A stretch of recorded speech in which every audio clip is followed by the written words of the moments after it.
Dale. ¿Qué tanto? Hola, Voy a pues tener que Fernando, era dejar de decir cierto. chucha. ¿Qué tal? ¿Qué tal? ¿Qué tal? Oye, la gente, tú sabes que la gente no va a creer, piensan que tuvimos una reunión de 1 hora antes. Nada, play ¿No va a nomás, creer qué? ¿No va a creer qué?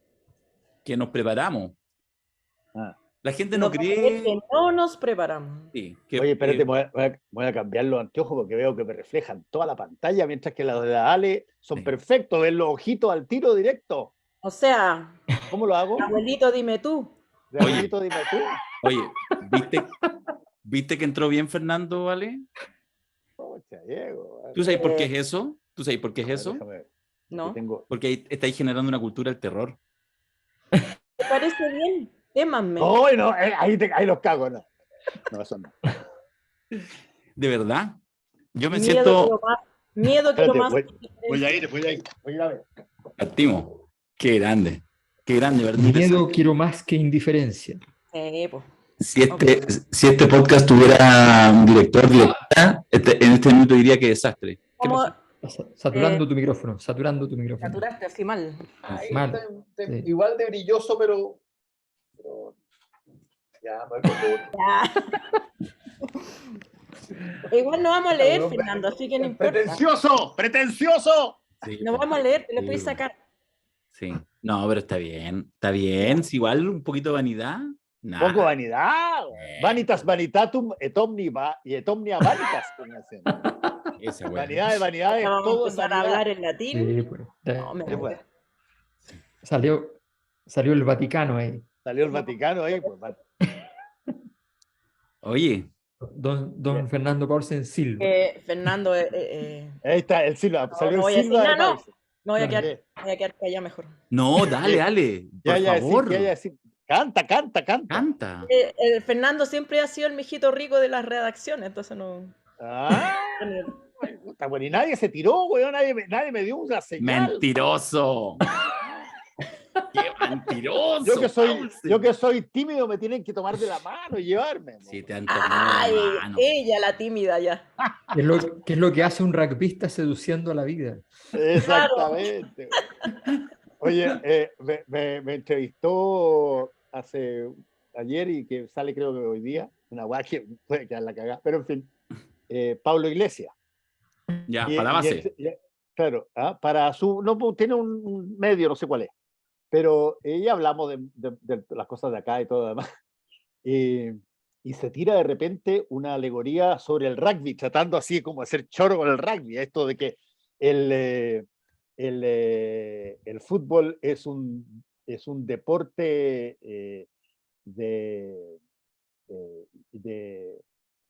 No se censure, de claro, amanerado. claro, no, el fútbol es un viejo proverbio inglés. El fútbol es un deporte de clase alta jugado por rotos y el rugby es un deporte de rotos, un deporte de rotos jugado por clase alta. Y yo, puta, le tiro una hueá y me contesta, después me dijo, nunca me habían cagado tanto. Porque te lo cagaste. Bueno, me lo hice pico. La verdad, es la más estúpida de todas las frases que yo he escuchado en mi vida. Y la ponen en el reportaje, porque me mandó el reportaje para las correcciones. Y dice, puta, nunca me habían hecho mierda tanto. Bueno.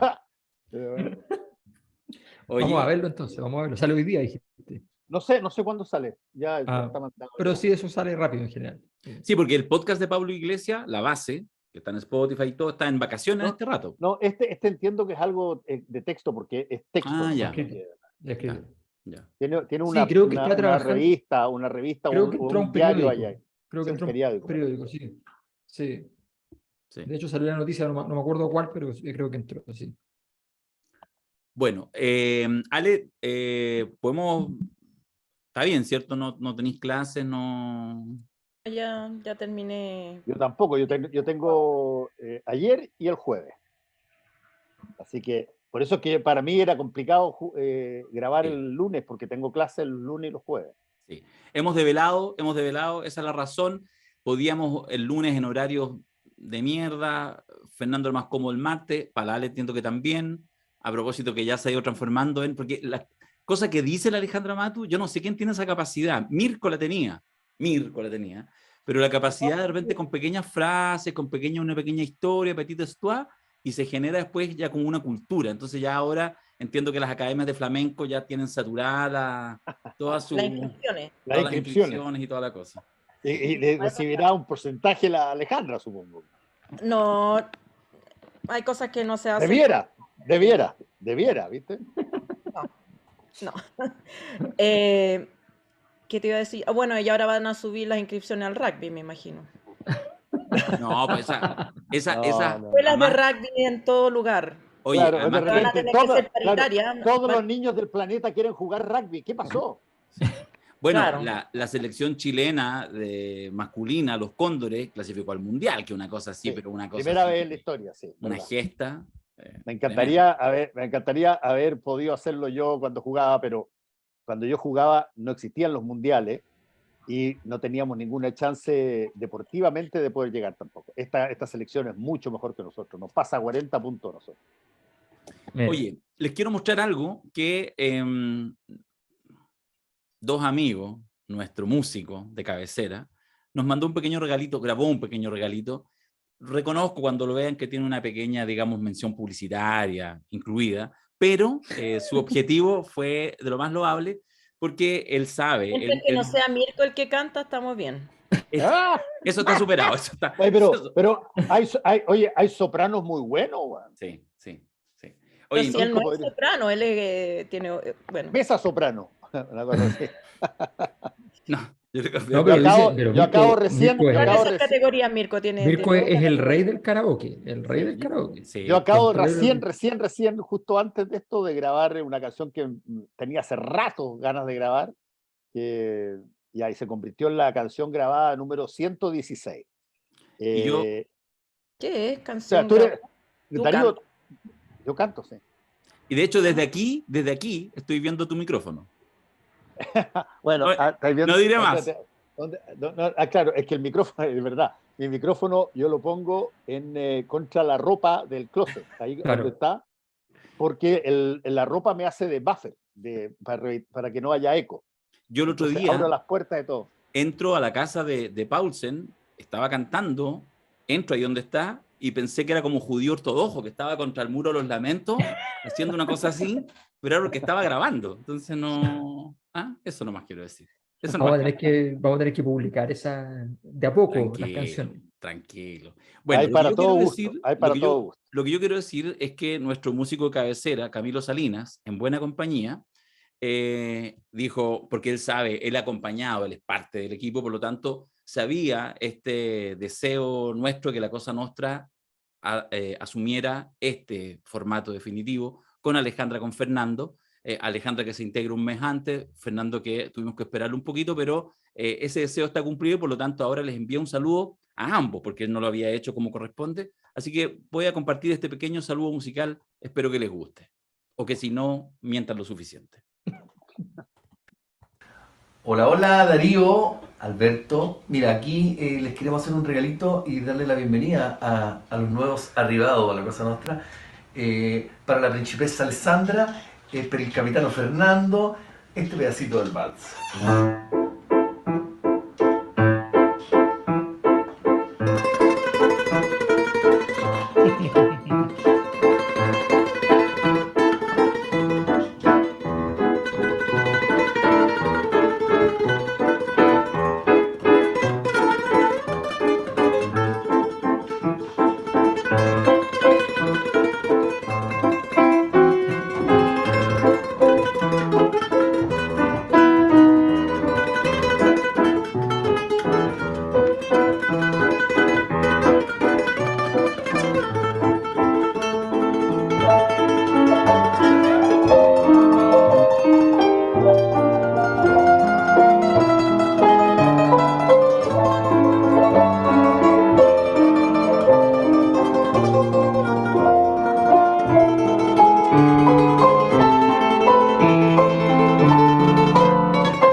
Saludos.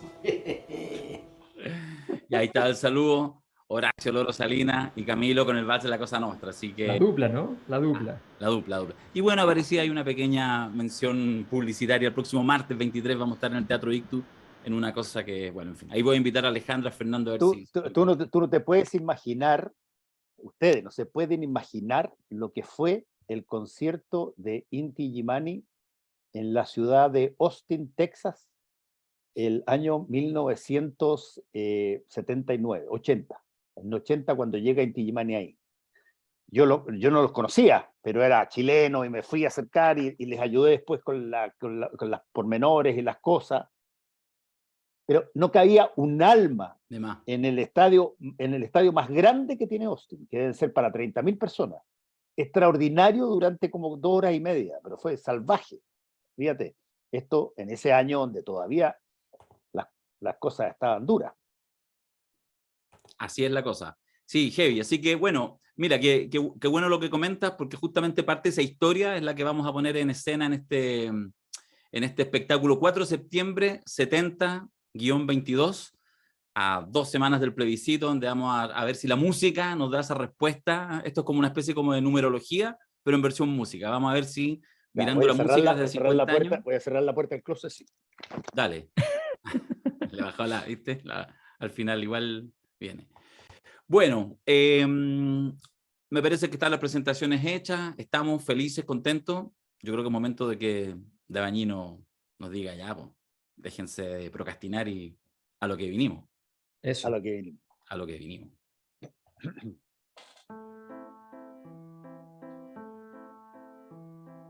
Tenemos los nervios tomados. Esa es la única verdad. Hasta el más descreído busca algo de paz en un puntito que suba la academia. Con eso le digo todo. Menos de 3 semanas para el plebiscito y todo parece indicar que será un final de infarto, donde la gran pregunta a esta altura es: ¿cuánta gente va a votar ahora que la cosa vuelve a ser obligatoria? Y en la Cosa Nostra andamos de bienvenida. Hola, Fernando Paulsen. Qué bueno verlo por acá. Más encima que anduvo viralizado el hombre con su parada de carro. En fin, dotación completa con Alberto Mayol, Alejandra Matus, Darío Quiroga y Fernando Paulsen, que hacen La Cosa Nostra. Efectivamente estuvo viralizado Paulsen, ¿eh? Y después, Oye, con la intervención de antenoche en Tolerancia Cero, se volvió a viralizar. sí, Y no se entera Fernando porque no tiene Twitter. Era muy chistoso porque ese video es un video antiguo, el original, que está con Mirko, y en la clave, y yo me acuerdo de haberlo visto por aquel entonces, y encontré la escena así teatralmente perfecta, o sea, era fantástica la escena. Entre otras cosas porque Mirko estaba callado, que ya era una cosa así sorprendente. Teatral.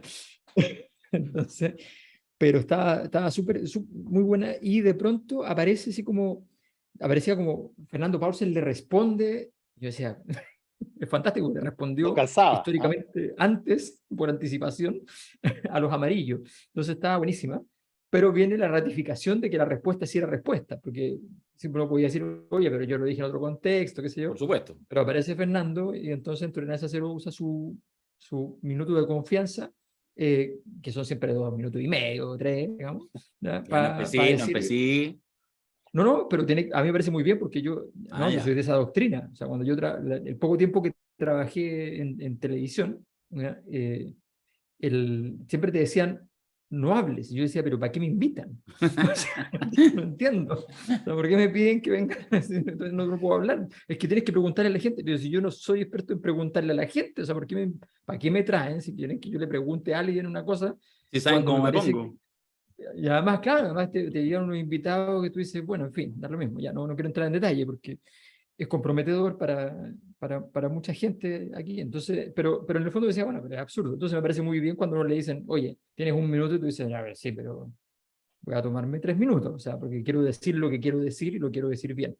Y entonces Fernando plantea allí, retorna a la misma tesis, y plantea que efectivamente el viejo tema de Plan Z, no sé si se acuerdan cuando están todos en el parque infantil y gritan los muñecos, ¿dónde estáis para la dictadura? Dubidú, dubidá. Qué grande Pansem. Sí. Oye, ya, pues bueno, aquí no habrá minuto de confianza, que hay podcast de confianza, hablamos todo hasta que nos aburrimos, y cuando nos aburrimos se acaba el podcast, o incluso antes, y nunca, perdona, esta es la única pesadez que voy a decir contra tu programa los domingos que yo veo y respeto, pero que pongan el sonido de ese reloj ordinario, jamás lo pondremos en este lugar. Así que sepa el director que la idea es como las pelotas de mala, porque además uno está desesperado. Pero De hecho, fíjate que yo empiezo a escuchar cuando sacan esas mierdas de 60 segundos. Ahí empiezo a escuchar. Pero fíjate que de repente sirve porque así inconscientemente te señala de que estáis contra el tiempo, pero Sí, pero, sí, pero es verdad que nos pasamos bastante. sí, está bien. Oye, pregunto, la pregunta es general, a propósito de la provocación que nos hace Jaime. ¿Será una pregunta significativa? O sea, es más o menos obvio que lo es, pero a esta altura, en esta neura preeleccionaria, con todo lo que se juega, tanto a nivel concreto como a nivel simbólico, en todos los planos, desde la marcha del gobierno hasta cómo queda esto instalado, este periodo en la historia de Chile, en el futuro, en fin, en todo eso, que yo creo que genera un nivel de, no sé si angustia, pero digamos, importancia, el tema de la cantidad de gente que vota, el voto obligatorio, se empieza a acercar, será relevante porque allá empieza a ver el tema del voto probable, en la lógica del voto obligatorio, el tema de los jóvenes. Y a propósito, la medida del CERVEL que toma, que se había anunciado, pero distinto es cuando entonces muchos agarran, hace un par de días, ponen su root y efectivamente les cambia el local de votación. Y no sé cómo es la percepción, cómo lo sienten en la calle, podrá ser que eventualmente esto, incluso esta cosa del CERVEL, pueda mover en cosa de pocos días una cantidad de masa de votantes, no digo a favor de nadie, pero una masa de votantes que sin esa consideración quizás no votaban. Ale, parto por ti porque quiero cachar cómo lo sentís tú en la calle a propósito de lo que veníamos conversando las últimas semanas, encuestas versus la percepción. Porque soy la experta en calle. Tú lo dijiste, pero no te lo pondría en duda. También puede ser que Creo eres la única que que tiene... desde el punto de vista metodológico, todos los análisis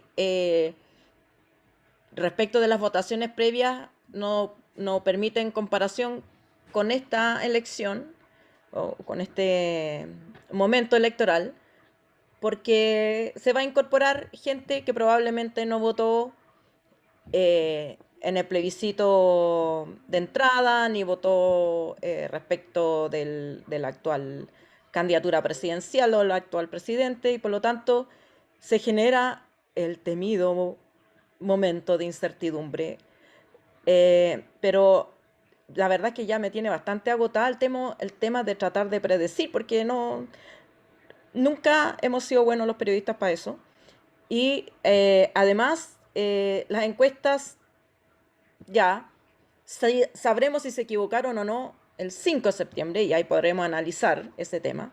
Y creo que ahora lo que corresponde jugar es lo que está en juego o el análisis, como hizo Fernando, de los argumentos que se esgrimen para la apruebo o para el rechazo, las posiciones, en fin, las pasadas de cuenta o las pasadas de pueblo, lo que sea. Porque ya es bien inútil, me parece a mí, a esta altura estar tratando de adivinar qué es lo que va a pasar, pero efectivamente el padrón es distinto, va a ser distinto. A mí me tocó la suerte de que voy a votar aquí en la esquina de mi casa. Y creo que eso va a ser un cambio sustancial, sí, porque yo antes tenía que recorrer varios kilómetros en días que si no hay taxi, no hay o no hay un metro cercano, porque a mí no me tocaba, no estaba en línea de metro para ir a votar. Bien complicado. Yo sobre el tema del CERVEL, yo agarré, porque me sé obviamente los rutos, revisé al tiro el de mi madre, de mi señora y mi hija, y el mío. Y a los tres nos cambió el local, y efectivamente, los tres teníamos que tomar micro para ir al local de votación, y ahora nos queda el más lejos, creo que es el mío, en Calama en todo caso, pero es mi dirección, a 6 cuadras. A mi madre le queda a 2 cuadras, y aquí a las chiquillas a 2 cuadras también. Entiendo que en algunos casos, pero me parece que es más casuística, gente que tenía otra dirección, pero me parece que el fenómeno global es ese. Y ahí hay algo nuevo. A media cuadra de mi nuevo local de votación. De hecho, me voy a levantar, voy a ir a votar en pijama. y me voy a venir a tomar desayuno. O sea, estoy al lado, literalmente al lado de mi nuevo local de votación, cosa que no me había Yo creo, ocurrido nunca. yo creo que eso, fíjate que es bien interesante porque entiendo que el objetivo del CERVEL ha sido intencionalmente el tratar de acercar los locales de votación a donde vive la gente. Y eso era una anomalía bien especial en todas las otras votaciones. Con voto obligatorio y teniendo el local inmediatamente cercano a tu lugar de residencia, la razón para no votar es una razón que no tiene que ver con distancia, ni tiene que ver con probablemente costo. Ya tiene que ver con otra variable y por lo tanto eso, a mi modo de ver, es capaz de distorsionar bastante las encuestas que están dándose.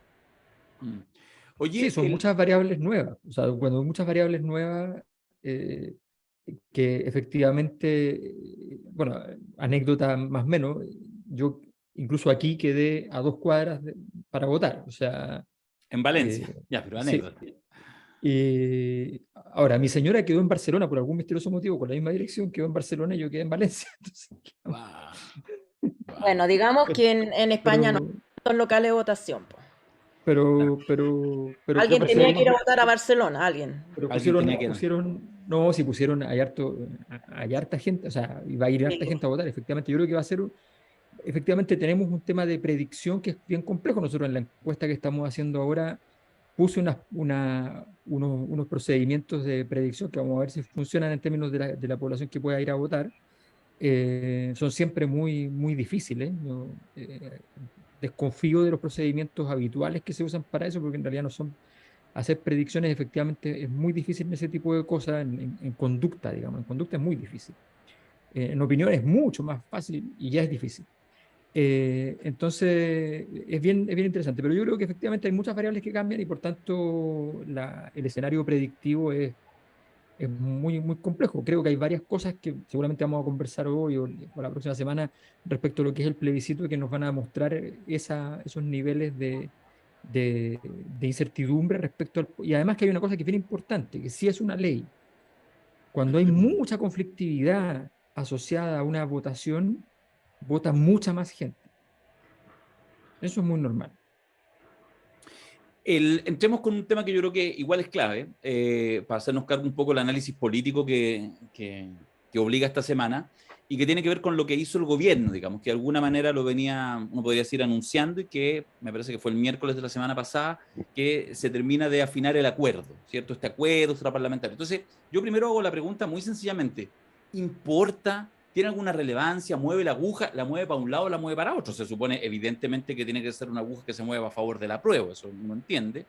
Y yo creo que ahí hay una pregunta, lo comento además y lo desclasifico porque yo creo que ahí tenemos un matiz de diferencia con Alberto, que me parece interesante para el tiro poner una clave, en términos que en general yo he estado más bien de acuerdo desde la declaración de Gabriel Boric, que todavía no me la perdona Mayor, de hace 4 o 5 semanas atrás, cuando hace el primer planteamiento, entra en escena y dice, bueno, si gana el rechazo hacemos otra convención, para decirlo en fácil. Y con todas las cosas que ha pasado, incluyendo este acuerdo, digamos, del aprobar por reformar.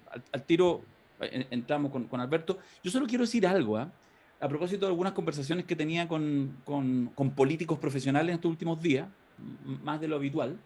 Es que yo creo que hay una cosa que no hay que perder de vista en todo este proceso, y es que los políticos profesionales tienen que comer el 5 de septiembre y de ahí en adelante, y por lo tanto tienen que hacer sus cuentas, y por supuesto que algunos están con la angustia que gane el rechazo, con la angustia que gane la prueba, con todo, pero todos y todas saben, o el 99% de los políticos profesionales del mundo que se mueve ahí, que ya, bueno, que tampoco es un harakiri. O sea, si tú estás por la prueba y ganas el rechazo, pero alguien ve la bola de cristal y eres concejal hoy día y en la próxima eres diputado, vaya a estar feliz, digamos. O sea, digo que los movimientos se mueven también en otro plano, más rasqueli, más del cálculo político, de la capacidad de que efectivamente tus ideas vayan, porque la Constitución no implica per se que un sector político sube o baja.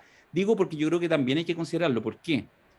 Porque es súper claro que seguramente muchos políticos querrán comprar un boleto en el triunfo de su opción, pero incluso más que eso, no quieren comprar un boleto en la derrota potencial de su opción.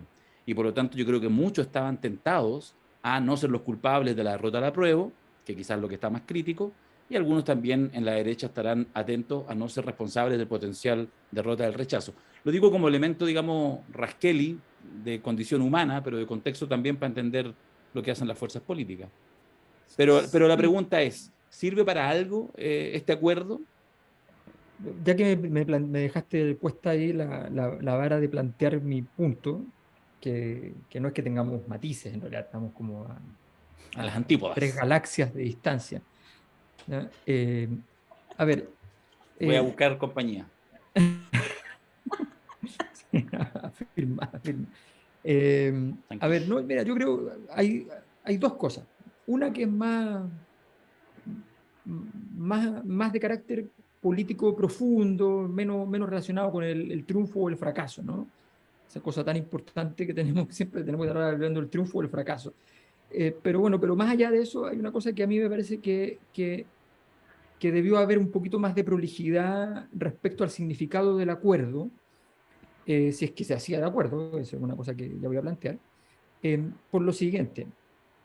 En general, los convencionales han salido a decir que este es un acuerdo aclaratorio. Y es cierto que con un 80% es aclaratorio. O sea, aquellas cosas que en rigor no estaban quedando del todo claras, entonces se va y se dice, mira, lo que quisimos decir o lo que se va a decir en definitiva, lo que va a significar esto, es el espíritu de la norma, es este, ¿ya? Que es como un reconocimiento de que quizás no quedó tan bien redactado, pero que en realidad está claro para dónde va. Ahora, el acuerdo no es del todo aclaratorio, porque el acuerdo, muchas de las personas que leyeron el texto constitucional entendieron que en el artículo 45 se estaba hablando de que se terminaban las AFP, por ejemplo, eh, o la capitalización individual, para hacerlo precisamente, porque eventualmente, habiendo capitalización individual, se podrían incluso terminar las AFP. Yo no creo que haya pasado ni lo uno ni lo otro, pero dado el acuerdo, pero técnicamente es posible que termine la capitalización, o sea, la AFP y se siga existiendo la capitalización individual. Uh-huh. Entonces, porque el artículo habla de un sistema de seguridad social público, y porque hay una parte un poquito más, que requiere más exégesis, digamos, que dice los recursos con que se financia la seguridad social no podrán ser destinados a fines distintos que el pago de los beneficios que establezca el sistema, ¿no? Podría significar una especie de amarre de que toda la recaudación que provenga de las remuneraciones no puede ir a un fondo de administración, digamos, o sea, a un área de administración de algún privado, en fin. Por lo tanto, no tendrían lucro, no tenían utilidades y por tanto no podría entonces haber prestaciones privadas de carácter lucrativo. Y un sistema público, hay toda una vieja discusión dentro de la concertación, una discusión muy importante, que qué es lo público. Lo público como Estado, y algunos que decían, no, la función pública es lo central, y es una vieja discusión. Bueno, ok, entonces, y de hecho, mucha gente de izquierda había entendido que esto era que se acababan las FP, y entonces aparece el malestar de los no más FP y compañía, luego de que se le había dado un apoyo importante durante, además que recordemos que la norma del no más FP fue considerada aprobada dentro de la convención. Entonces hay todo un tema ahí que es complejo y que efectivamente, a mi juicio, revela que hay cambios. También hay cambios con el tema del estado de excepción, o sea, eso también es un cambio, que puede considerarse un matiz, pero es un cambio. Ahora, en lo sustantivo, en esa cosa que tanto nos importa respecto a quién gana y quién pierda, nos importa con toda razón, por supuesto, aunque sea un poco banal, pero a ver, a mi juicio el acuerdo debilita al gobierno. O sea, para mí esto es equivalente al realismo sin renuncia de Michelle Bachelet, a ese nivel. Eh, primero, establece que reconoce la necesidad de aclarar, o sea, reconoce que todas las interpretaciones que se juzgaban de delirantes por parte del rechazo, reconoce que había una necesidad de aclarar, que a mí me parece que es un reconocimiento innecesario. A menos que se hubiese dicho, oye, vamos a aclarar, porque aquí ha habido si tú dices, es distinto decir, aquí ha habido mucha mentira, vamos a aclarar los puntos. ¿Ya? y lo dices políticamente, está bien. En segundo lugar, porque el acuerdo se hace un poquitito en voz baja, ¿no? No tiene una Mm, foto bien sí. hecha, no tiene, es sottovoce, ¿no? Mm. Intentando que no sea demasiado explícito el rol del gobierno, sin comprender que el único valor que podía tener el acuerdo era que decirle a la ciudadanía que se había escuchado su voz y que este acuerdo político era por la voz del pueblo, no era por la voz de los partidos políticos. O sea, había efectivamente mucha gente, según lo que marcaban las encuestas, y seguramente las encuestas del gobierno te marcarán lo mismo, que decía, oye, no estaría mal que esto pasara por un sedazo, que hubiesen un par de expertos, que fuera un poco evaluado alguna de las cosas. Bueno, ok, entonces hay que meterse en ese tema, ok, se acepta, pero se acepta dando la cara de frente, diciendo, oye, y lo vamos a hacer con toda claridad, cueste lo que cueste, para bien o para mal. Y además creo que podría haber sido, en términos estratégicos, no digo en términos sustantivos, pero en términos tácticos y estratégicos, podría haber sido una convocatoria más amplia. Que si la gente del rechazo hubiese rechazado estar en esta convocatoria de acuerdos, o sea, decir a la gente del rechazo, venga a hacer un acuerdo respecto a las posibilidades de qué es lo que pasa si gana el rechazo. Porque tú los obligas allí a establecer este camino de continuidad constitucional, que en el fondo es un reconocimiento de la continuidad constitucional del proceso posterior al 4 de septiembre, o sea, triunfa el laguismo, por decirlo así. Eh, y por tanto, entonces, se podría dejar amarrado el destino del apruebo y del rechazo en un conjunto de acuerdos. Entonces, me parecía que eso era más tácticamente interesante, aun cuando en términos publicitarios, ya para efecto, no lo sé, lo desconozco, no tengo tan claro que haya sido, porque en el fondo, y este es mi último punto, creo que no tiene un impacto electoral favorable, creo que más bien es una demostración de debilidad, y creo que si había un tiempo para hacer un acuerdo de esa naturaleza, Ya, ese tiempo había cesado, eso si sí. acaso. Mm. Muchachos, Bueno, apagaste tu yo cámara, quiero Alberto. plantear una cuestión previa de previo y especial pronunciamiento, como aprendí a decir alguna vez en tribunales, que en esta política de cuotas internas que tenemos, hemos llegado a una representación de las mujeres del 25%, que está por debajo de la actual representación de las mujeres en el Parlamento. Ahí nomás te la dejo. Segundo, yo creo que, como he sostenido otras veces, que las decisiones que van por rieles totalmente distintos y separados, las decisiones del pueblo o la puebla o la gente o los ciudadanos, como quieran llamarle, de la discusión entre los partidos. Y quiero decir que esto también ocurrió en el plebiscito de 1988. Y para demostrarlo, hice la pega y me fui a leer la prensa entre 1987 y 1988. ¿Qué decía la democracia cristiana? No el PC, no el MIR, el PPD todavía ni se constituía, en agosto de 1987. Se los voy a leer, porque es impresionante. De partida, el plebiscito era la opción amarilla, hasta para la DC. La DC y la que se llamaba la Alianza de Partidos por Elecciones Libres querían elecciones libres, no querían un plebiscito. Y ahí estaban todos los socialistas que venían llegando del exilio, en fin, mucha gente. Vamos a ver lo que decían. Que tengo una cuñita aquí maravillosa, pero se me El pega. momento tecnológico. El momento tecnológico. No, pero sí lo vamos a lograr. ¿A quién no la ha pasado en Ah, todo caso? No, aquí lo vamos a lograr. Nosotros no tiraremos esa piedra. no, jamás. Claro, aquí está, ya la encontré. Ahora tengo que buscar la cuña. Porque uno le saca pantallazo a estas cuestiones y no lo tengo previamente subrayado. Pero bueno, básicamente la DC decía, en una declaración pública firmada por Patricio Elwin, Andrés Saldívar, Narciso Irureta, Edgardo Benninger,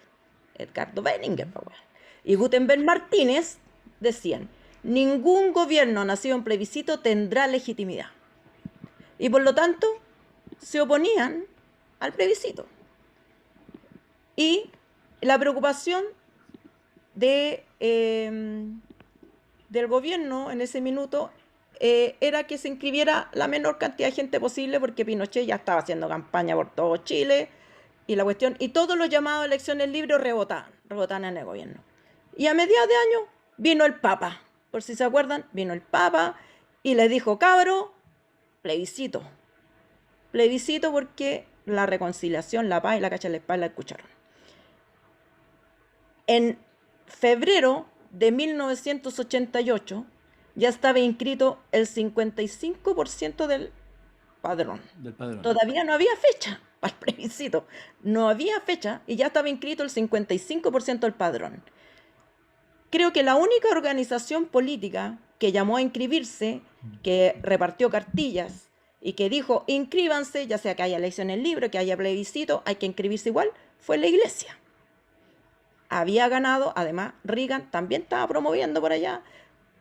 El anticomunismo estaba muy asustado de que se extremaran posiciones, de que si la gente no se metía en el plebiscito se iban a extremar las posiciones. Pero por supuesto que al pueblo todo esto le valía callampa porque no tenía idea de eso. La gente vio una salida institucional pacífica para resolver el problema y tomó una decisión previa a los partidos políticos. Los partidos políticos se subieron después. El PPD se constituyó después de que ya estaba inscrito el 55% de la gente en el padrón electoral. La DC llamó al plebiscito después. De hecho, primero está el Comando Nacional de Trabajadores con Manuel Busto a la cabeza diciendo, ya pues cabros, ¿qué vamos a hacer? Porque unos querían, había artículo 8, los partidos de izquierda no se podían inscribir, había mucho debate político entre medio de lo que servía, si no servía el plebiscito, si iba a haber fraude, si no iba a haber fraude, si con los partidos de izquierda, si no con los partidos de izquierda, mientras la gente iba sostenida y, a pesar de todas las dificultades, a inscribirse en el plebiscito. Los partidos llamaron y después vino y después se podrán inventar todas las épicas que uno quiera, decir que esto fue gracias a los partidos de la concertación, que esto fue gracias al acuerdo, que fue gracias a no sé qué, pero había una decisión, los datos demuestran que la gente ya estaba decidida a votar antes. Igualmente, ahora, me parece a mí, todavía con mayor razón, porque hoy día los partidos políticos están en el suelo. ¿A quién representa hoy día la democracia cristiana? Tuvo un constitucional, que además hasta su propio partido ahora le presentó una querella que después retiró, pero ya. Se dice que este proyecto es producto del Partido Comunista, que tiene 7 convencionales. Entonces, se agranda la figura del Partido Comunista para meter cuco, que el Partido Comunista, que el gran triunfador es Tellier, que no sé qué, que pero la verdad es que tampoco es un proyecto ni del Partido Comunista, ni del Partido Socialista. Hoy día quedé peinada para atrás escuchando a la presidenta del Partido Socialista, a quien respeto mucho, decir que esto es culpa de que había muchas listas, que los problemas del borrador es que había muchas listas independientes. Perdón. ¿Y en qué estaban los partidos que corrían ventaja cuando había que presentar listas de candidatos para la Convención Constitucional? Estaban preocupados las municipales, de los concejales, de la parlamentaria, de que si el acuerdo va a ser con este, si va a ser con el otro. No estaban preocupados de la Convención Constitucional. Entonces, yo no sé, la verdad es que yo entiendo que los partidos políticos están tratando de sobrevivir al siguiente ciclo, que si cambian las estructuras de toma de decisiones, hay partidos políticos que van a desaparecer, porque no son capaces de representar a nadie. Cuando se reclama ¿cómo le llaman ahora? Los proyectos identitarios no tienen un relato de sociedad. ¿Qué relato de sociedad tiene el Partido Socialista? ¿Qué relato de sociedad tiene la democracia cristiana? ¿Qué relato de sociedad compite con los llamados proyectos identitarios? Que efectivamente pueden tener problema de articulación, sobre todo porque cómo priorizas las demandas. ¿Con qué vamos a ir primero? con igualdad de género, vamos a ir primero con ecología o cómo los combinamos, los pueblos originarios, ya. Es un problema, pero es un problema que se resolvió constituyendo esta convención constitucional que se aprobó con las votaciones que se aprobó y de la cual sale este texto. El texto que la gente va a aprobar o va a rechazar por razones probablemente muy distintas a los que metieron entre medio en todas las cosas que hay que corregir los derechos de agua. O sea, si no estáis tratando de meter la cuchufleta, ¿qué es eso? ¿Cuál relato de sociedad? ¿En cuál relato de sociedad están los derechos de agua que se mantengan en las manos privadas? Entonces, a mí me parece que el espectáculo es triste, que es picante, que no hay épica para votar, para llamar al rechazo, no hay épica para estas correcciones que se hacen a nombre de no sé quién, porque yo no veo que hayan citado al 8M a preguntarle, oye, ¿qué perfilamiento hay que hacerle a esta constitución, a este proyecto? No, Claro, el pero 8M. sí, po. Entonces, como dijo Jadwe, que no es una persona de mi preferencia política, Jadwe dijo, es una cocina porque es una cocina, Di la verdad, Rosa. ¿no? Jadwe está a la derecha de No, la Alejandro. verdad.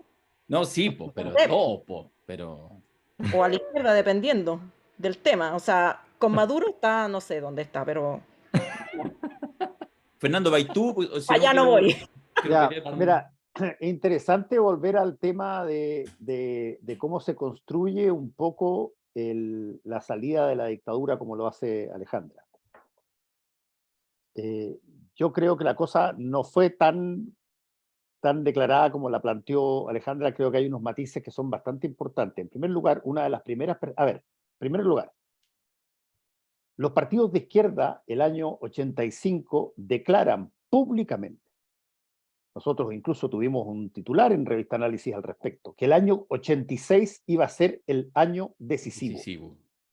Y así se planteó.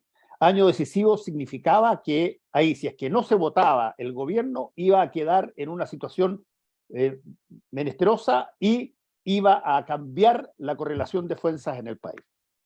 ¿Qué pasa el año 86? El año 86 pasa de todo. El año 86 hay, por cierto, seguían las protestas que había llamado Rodolfo Seguel el 83, todavía seguían el 86, mensualmente cada una con más muertos que la anterior, y nunca la gente dejó de salir, nunca dejó de salir los llamados. Estaban las protestas, pero además habían una serie de otras cosas. Empieza a actuar muy fuertemente una guerrilla nueva que es escindida del Partido Comunista, que es el Frente Patriótico, quien llega incluso el año 86, el año decisivo, a intentar un atentado contra el dictador. Y falla, estrepitosamente falla. Falla la situación de la calle, empieza a generarse cada vez más dificultosa por la cantidad de víctimas que había y porque no se movían muchas cosas. Y ahí hay un grupo de gente chiquitita al principio, que como dice la Alejandra tiene razón, cuando ellos plantean esta cosa, se los ve como la cosa típica, tibia, media agua, etcétera, etcétera. Pero Genaro Arregada es la primera persona que yo escucho decir en un momento dado que quizás habría que tomar en cuenta lo que señala la Constitución respecto a un plebiscito del año 88. Lo que parecía absolutamente absurdo, ridículo, un plebiscito donde nadie tuvo una inscripción formal. Votamos la gran mayoría con carné. Después empiezan a sumarse unas ciertas voces a esta idea de, oye, ¿y qué tal si la ciudadanía, porque estaba constituido en la Constitución del 80, que el año 88 se fijaba si es que continuaba el gobierno militar por 8 años más? Ya la Junta había dicho que si es que eso pasaba, el representante iba a seguir siendo Pinochet. Y una de las primeras personas que habla al respecto es Genaro Arregada. que dice, quizás habría que darle una vuelta a esto porque yo creo que se puede ganar. Y tiene razón la Alejandra en la primera percepción, muchos dijimos, mira, esta es la típica entrega amorosa, cálida de la situación tibia. Y sin embargo, empiezan a sumarse distintas agrupaciones, sindicatos, una cantidad de... Los sindicatos habían sido... Los sindicatos en esa época no tenían nada que ver con lo que son los sindicatos en términos de esta época, en términos de movilización, de capacidad de poder liderar salida. La asamblea de la ciudadanía prácticamente creció sobre la base de los dirigentes sindicales, que a los que habían también una cierta cantidad de políticos incluidos. Pero bueno, se hace el llamado, empieza a crecer de a poco esta cosa cuando se ve que todas las otras alternativas no funcionaban. Y el año decisivo deja de ser decisivo, llega al año 87, y en el año 87 empieza a trabajarse con los partidos y finalmente se constituye este comando por el no, más tarde, se crea el PPD. El PPD se crea el 87 para tratar de que las personas que tenían problemas eventuales de ser reprimidas porque quedaban inscritos con su militancia en un plebiscito, pudieran hacerlo en un partido que se llamó instrumental. Vengan para acá. Y de hecho, fueron para ahí, incluso hasta gente de derecha, conozco yo que militó en el PPD, para votar. Y la cosa extraña es que todo partido instrumental se supone que dura poco y este todavía está vigente.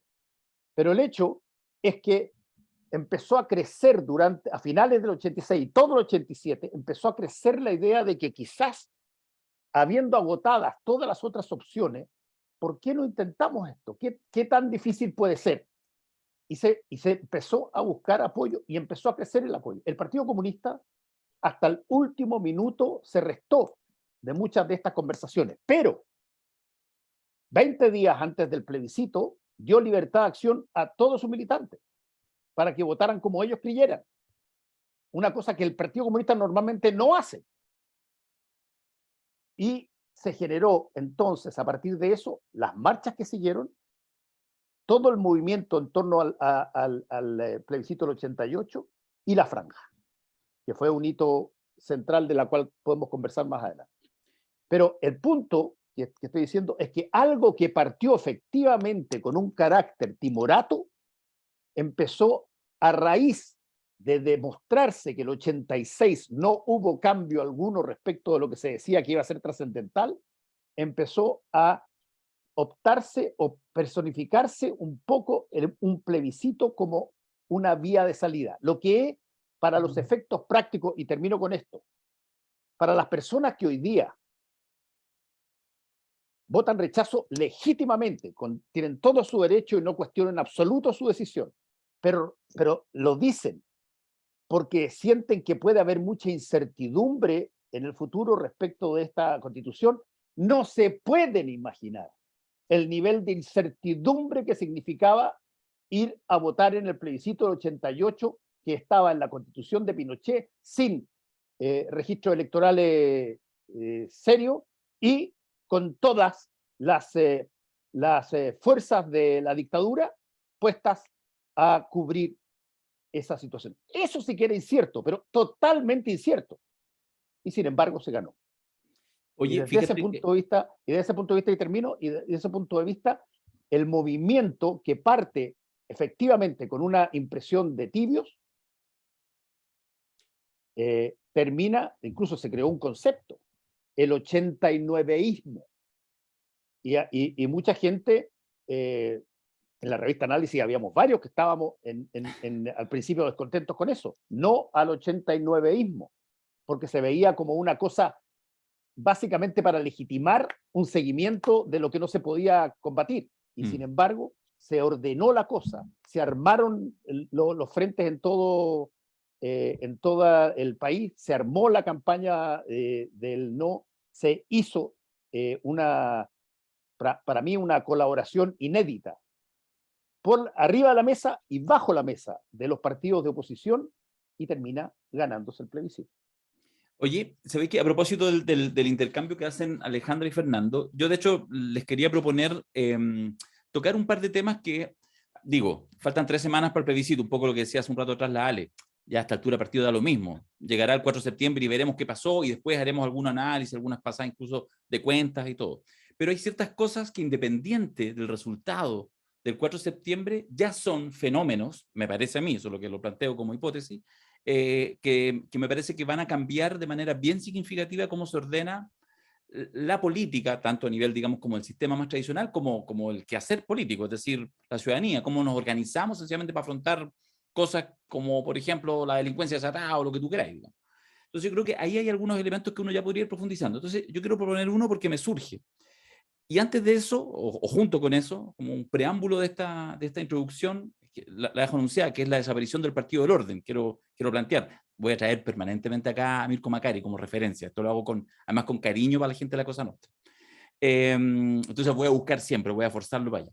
Pero, por ejemplo, lo que señalaba la Ale respecto al tema de los partidos políticos y un poco la base. Yo creo que eso que tú señalabas, yo estoy de acuerdo, que pasaba a finales de los 80, y que de alguna manera también pasa ahora, pero tanto hace 30 años atrás como ahora, pareciera ser que hay un tema que es el punto de fuga, yo creo, el argumento que señala, y es que finalmente el mundo político, no es que sea una pura cosa, pero tiene ciertas dinámicas, al final dice, nah, déjalos que fumen opio un rato. ¿Ah? Mira, piénsate nomás en este ciclo que va a llegar a su fin de una u otra manera el 4 de septiembre, este ciclo corto de 3 años, intenso y corto de 3 años, que ya lo veremos en 10, 20 años más, como lo empieza a mirar ya con perspectiva histórica, donde, digo, da lo mismo, ponle el nombre propio que queráis.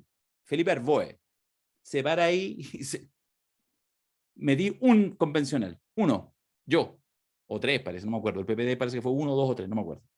Pero bueno. Pues igual no iba, así que da lo mismo. Es lo mismo. Entonces, y ahí está. Ah, ¿cómo se llamaba? Ya ni me acuerdo cómo se llamaba esa lista. ¿Cómo era la lista? Ah, del pueblo. 27. Así haría él. Haría la gran isquia. Diría, se murieron solos, se suicidaron en defensa propia.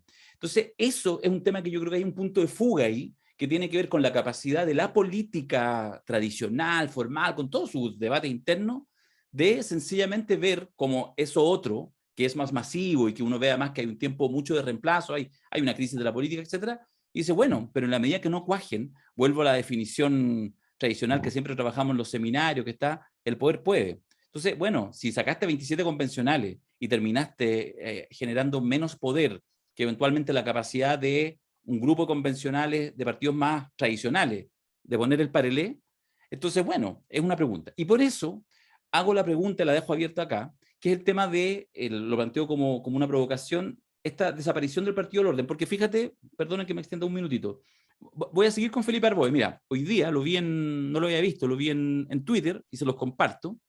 Esto, mira, una persona se dio la plata de ir a la biblioteca del Congreso, y ver el programa de los convencionales, los que por ley tenían que entregar para ser candidatos. Este es el programa, que es el genérico del PVD, pero está en la página de Felipe Arboe como convencional electo.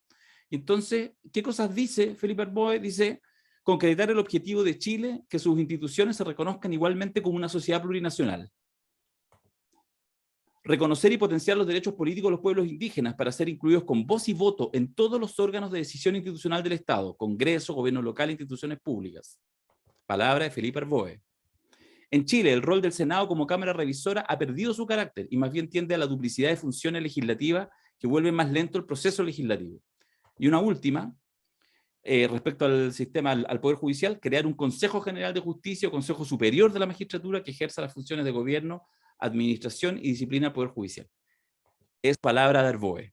Escúchanos, Arboe, te rogamos. Evolución Benninger, el estilo Benninger de evolución. Claro.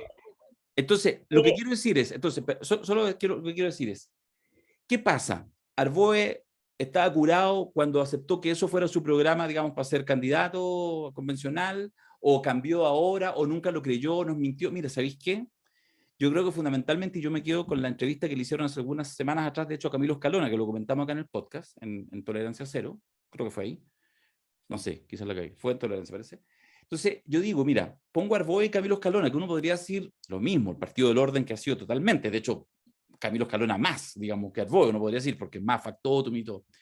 Sin embargo, yo creo que en este minuto hay un cruce que no es ideológico en el sentido político, es ideológico en el sentido más profundo, que finalmente es una resistencia, no es el contenido, es que ven en este proceso, y en este proceso que puede ser virtuoso con el triunfo del apruebo, una pérdida de poder que no es solamente que se pierda el Senado, no es mi curul, es algo más profundo que eso, es una manera de entender el mundo y es la necesidad de que yo quiero estar administrando, es decir, hay un mundo político que está disponible a estar incluso toda su vida en la oposición, pero quiere tener un sentido de pertenencia, quiere ser parte de esa dialéctica. Y eso es lo que yo creo que el octubrismo y todo el proceso constituyente puso en jaque, o así lo leen. Yo tengo la sensación de que ahí hay una pérdida de control y un partido del orden que de alguna manera desaparece. Yo, insisto, no creo que haya en lo de Felipe Arboe un cambio de posición. Él podría haber estado a favor de estos mismos cambios, tal como lo plantea. Pregúntale al gato, Alejandro. Pero yo siento que ahí, bueno, en fin, se los dejo instalados más bien como No el consulta. efecto Cadem, po. Lo que pasa es que, claro, cuando hicieron esas declaraciones para postular a la Convención Constitucional, lo que ustedes llaman aquí, ¿cómo el estado ambiente? No sé cómo le llaman a esa cuestión. ¿A qué? Eh, ¿Qué? el ambiente, la temperatura ambiente, Ah, no sé qué, ya. ¿ya? La Clima. temperatura ambiente parecía que, de nuevo, hagamos, ¿cuál era la izquierda de estar en la Convención Constitucional? El caos, mantener las protestas en la calle por siempre o con resultado incierto, ¿cierto? Entonces ya vámonos y asumamos alguna bandera para que esto sea aceptable, así como estas mismas fuerzas políticas en las semanas previas o meses previos al plebiscito, o sea, lo que menos te prometían era un cambio constitucional ya. O sea, sí, va a ganar el no, vamos a aceptar esta cuestión, pero inmediatamente vamos a cambiar, porque lo decía Andrés Saldívar, esta constitución no es democrática y no puede haber una democracia que nazca de esta constitución, lo decía Andrés Saldívar. La izquierda, por otro lado, estaba en extremar las contradicciones porque creía que iba a haber fraude, porque además estaban proscritos, porque además todo había sido diseñado por la dictadura y no creían en el proceso. Pero algo pasa en el ánimo colectivo que la gente va y se inscribe igual iba a participar, entonces empiezan a subirse todo al carro. Los últimos en subirse fue el Partido Comunista, pero fue el Partido Comunista el que organizó a las masas y esta idea también bien romántica que existe el Partido Comunista, que el Partido Comunista tiene control territorial y no es así. Si el Partido Comunista tuviera esa fuerza política, hace rato que tendría un presidente. Y no tiene esa fuerza política. Hay otras fuerzas políticas actuando que no reconocemos, somos capaces de percibir con la estructura de análisis clásico, partiendo por las mujeres. Ya no hay un punto de retorno. ¿A dónde vas a regresar tú? ¿A qué estructura de poder vas a regresar tú para donde estén las mujeres igualmente representadas que los hombres en la estructura de poder? No existe. Yo fui a ver el documental el otro día del Patricio Guzmán y era impresionante la primera escena, que él por supuesto se le pasó por alto, ni siquiera se dio cuenta. Dice, qué lindo esta escena del Congreso de 1973, que fue cancelado por la dictadura, y esas primeras escenas en blanco y negro son puros hombres. El Congreso, puros hombres, las marchas, puros hombres. Había aparecido una vieja por ahí entre medio, pero eran puros hombres. Ese mundo es el que está muriendo. No hay un mundo al que volver donde haya pueblo originario, donde haya ecologistas, donde haya... Chile se modernizó desde ese punto de vista. Y los partidos políticos no se han modernizado, no saben, están dando vueltas en círculos porque no saben. Este acuerdo, yo no sé a quién se lo están tratando de proponer, porque la gente que va a votar por apruebo le da lo mismo ese acuerdo. Y la gente que está por el rechazo va a votar rechazo igual, con acuerdo o sin acuerdo. Son otras las cosas que están en juego. Y a mí me parece que efectivamente, por fin estamos de acuerdo, Darío, que claro, los partidos intentan salvar un mundo que ya se extinguió. No, Yo no lo único todos, que yo creo que quiero algunos hacer- entienden el cambio, Fernando. Yo lo único que quiero decir que durante todo el proceso que me tocó vivir de la dictadura como periodista desde que volví a Estados Unidos, desde el año 81 hasta el año 90, todos ellos en la revista Análisis, siempre fui minoría. La revista Análisis tenía María Olivia Monkever, Marcia Scanterberry, Irene Geis, Mónica González, Juanita Rojas, Patricia Collier, María Eugenia Camus, Kena Lorenzini. En fin, te puedo tirar. Los hombres éramos minoría. Ah, Y ya, pero fíjate- ¿quién era el director? ¿Era una mujer? No. El director era Juan Pablo Cárdenas. Ah, y el- ya, y- pues. ¿sí? ¿No es I cierto? rest my case. Sí, y el subdirector, en caso de que él se iba, era yo. Está bien, Obvio. no, está bien. Sí. Pero a lo que voy yo es que las reuniones de pauta, donde se fijaban los temas, y créeme, se fijaban ahí los temas, no eran temas donde se Sí, se pero una generaba- revista no es representativa de la No, por estructura de poder cierto, de la por sociedad. cierto, por cierto, por Menos cierto. el periodismo. Siempre hemos sido las mujeres mayoría en la sala de redacción. Mira, si yo no te estoy diciendo otra cosa. Lo que Ah, ya. estoy diciendo es que las experiencias que se tenían respecto de cohabitar con mujeres creció enormemente durante la dictadura. Creció muchísimo y quizás creció por la necesidad de enfrentar, no por gusto ni porque saliera el valor de darle a la mujer el rol paritario que debía tener. No, salió porque, por ejemplo, había que armar una revista y había, bueno, gallos que eran más malos, más penca que las mujeres o que no tenían o no se atrevían. Y llegaban y se armaba una cosa grande. Y tenían, pero una potestad gigantesca. Lo mismo pasaba en otras instancias en términos de cuando aparecen las primeras mujeres líderes en términos sindicales, en términos de lo que eran los gremios. Al principio, efectivamente, como todas las cosas que han pasado en Chile desde ese punto, tú veías una entrevista al mes y de pronto empezaban a ampliarse, a generarse. Solo que en esa época, te quiero decir, Alejandra, en esa época, y en eso puedes tener perfectamente razón, no se veía esto como un hito que había que posicionar. El rol o el papel o la calidad de posicionamiento de la mujer. Se asumía que era parte de las situaciones donde teníamos posibilidad de visibilizar lo que pasaba en dictadura y cómo combatirla. Pero el hecho, la cosa que se forma hoy día, y en eso estoy totalmente de acuerdo contigo, que es irreversible, lo que se forma hoy día es llamémoslo así, un concepto ideológico respecto de la posición de la mujer en la sociedad humana, en términos del poder, que antes no estaba, y que eso llegó efectivamente, a mi modo de ver, para quedarse y no tiene ni una posibilidad de volver atrás. Bueno, pero Sí, esta cosa, insisto, lo estamos hablando, por ejemplo, con el tema de la paridad, pero insisto en esto, ¿cuáles son los temores atávicos, ¿cachai? Que hay en Oye, algunos sectores? perdona, se me había olvidado la Pamela Giles, que si es que no la nombro, me reta. No, su- O supues- sea, no te reta, te va a quemar la casa. No, sí, ahí no, te hace nosotros tenemos así, buena relación, te, tenemos buena te- relación te con hace la así Pamela. una pluma y te dice Fernando.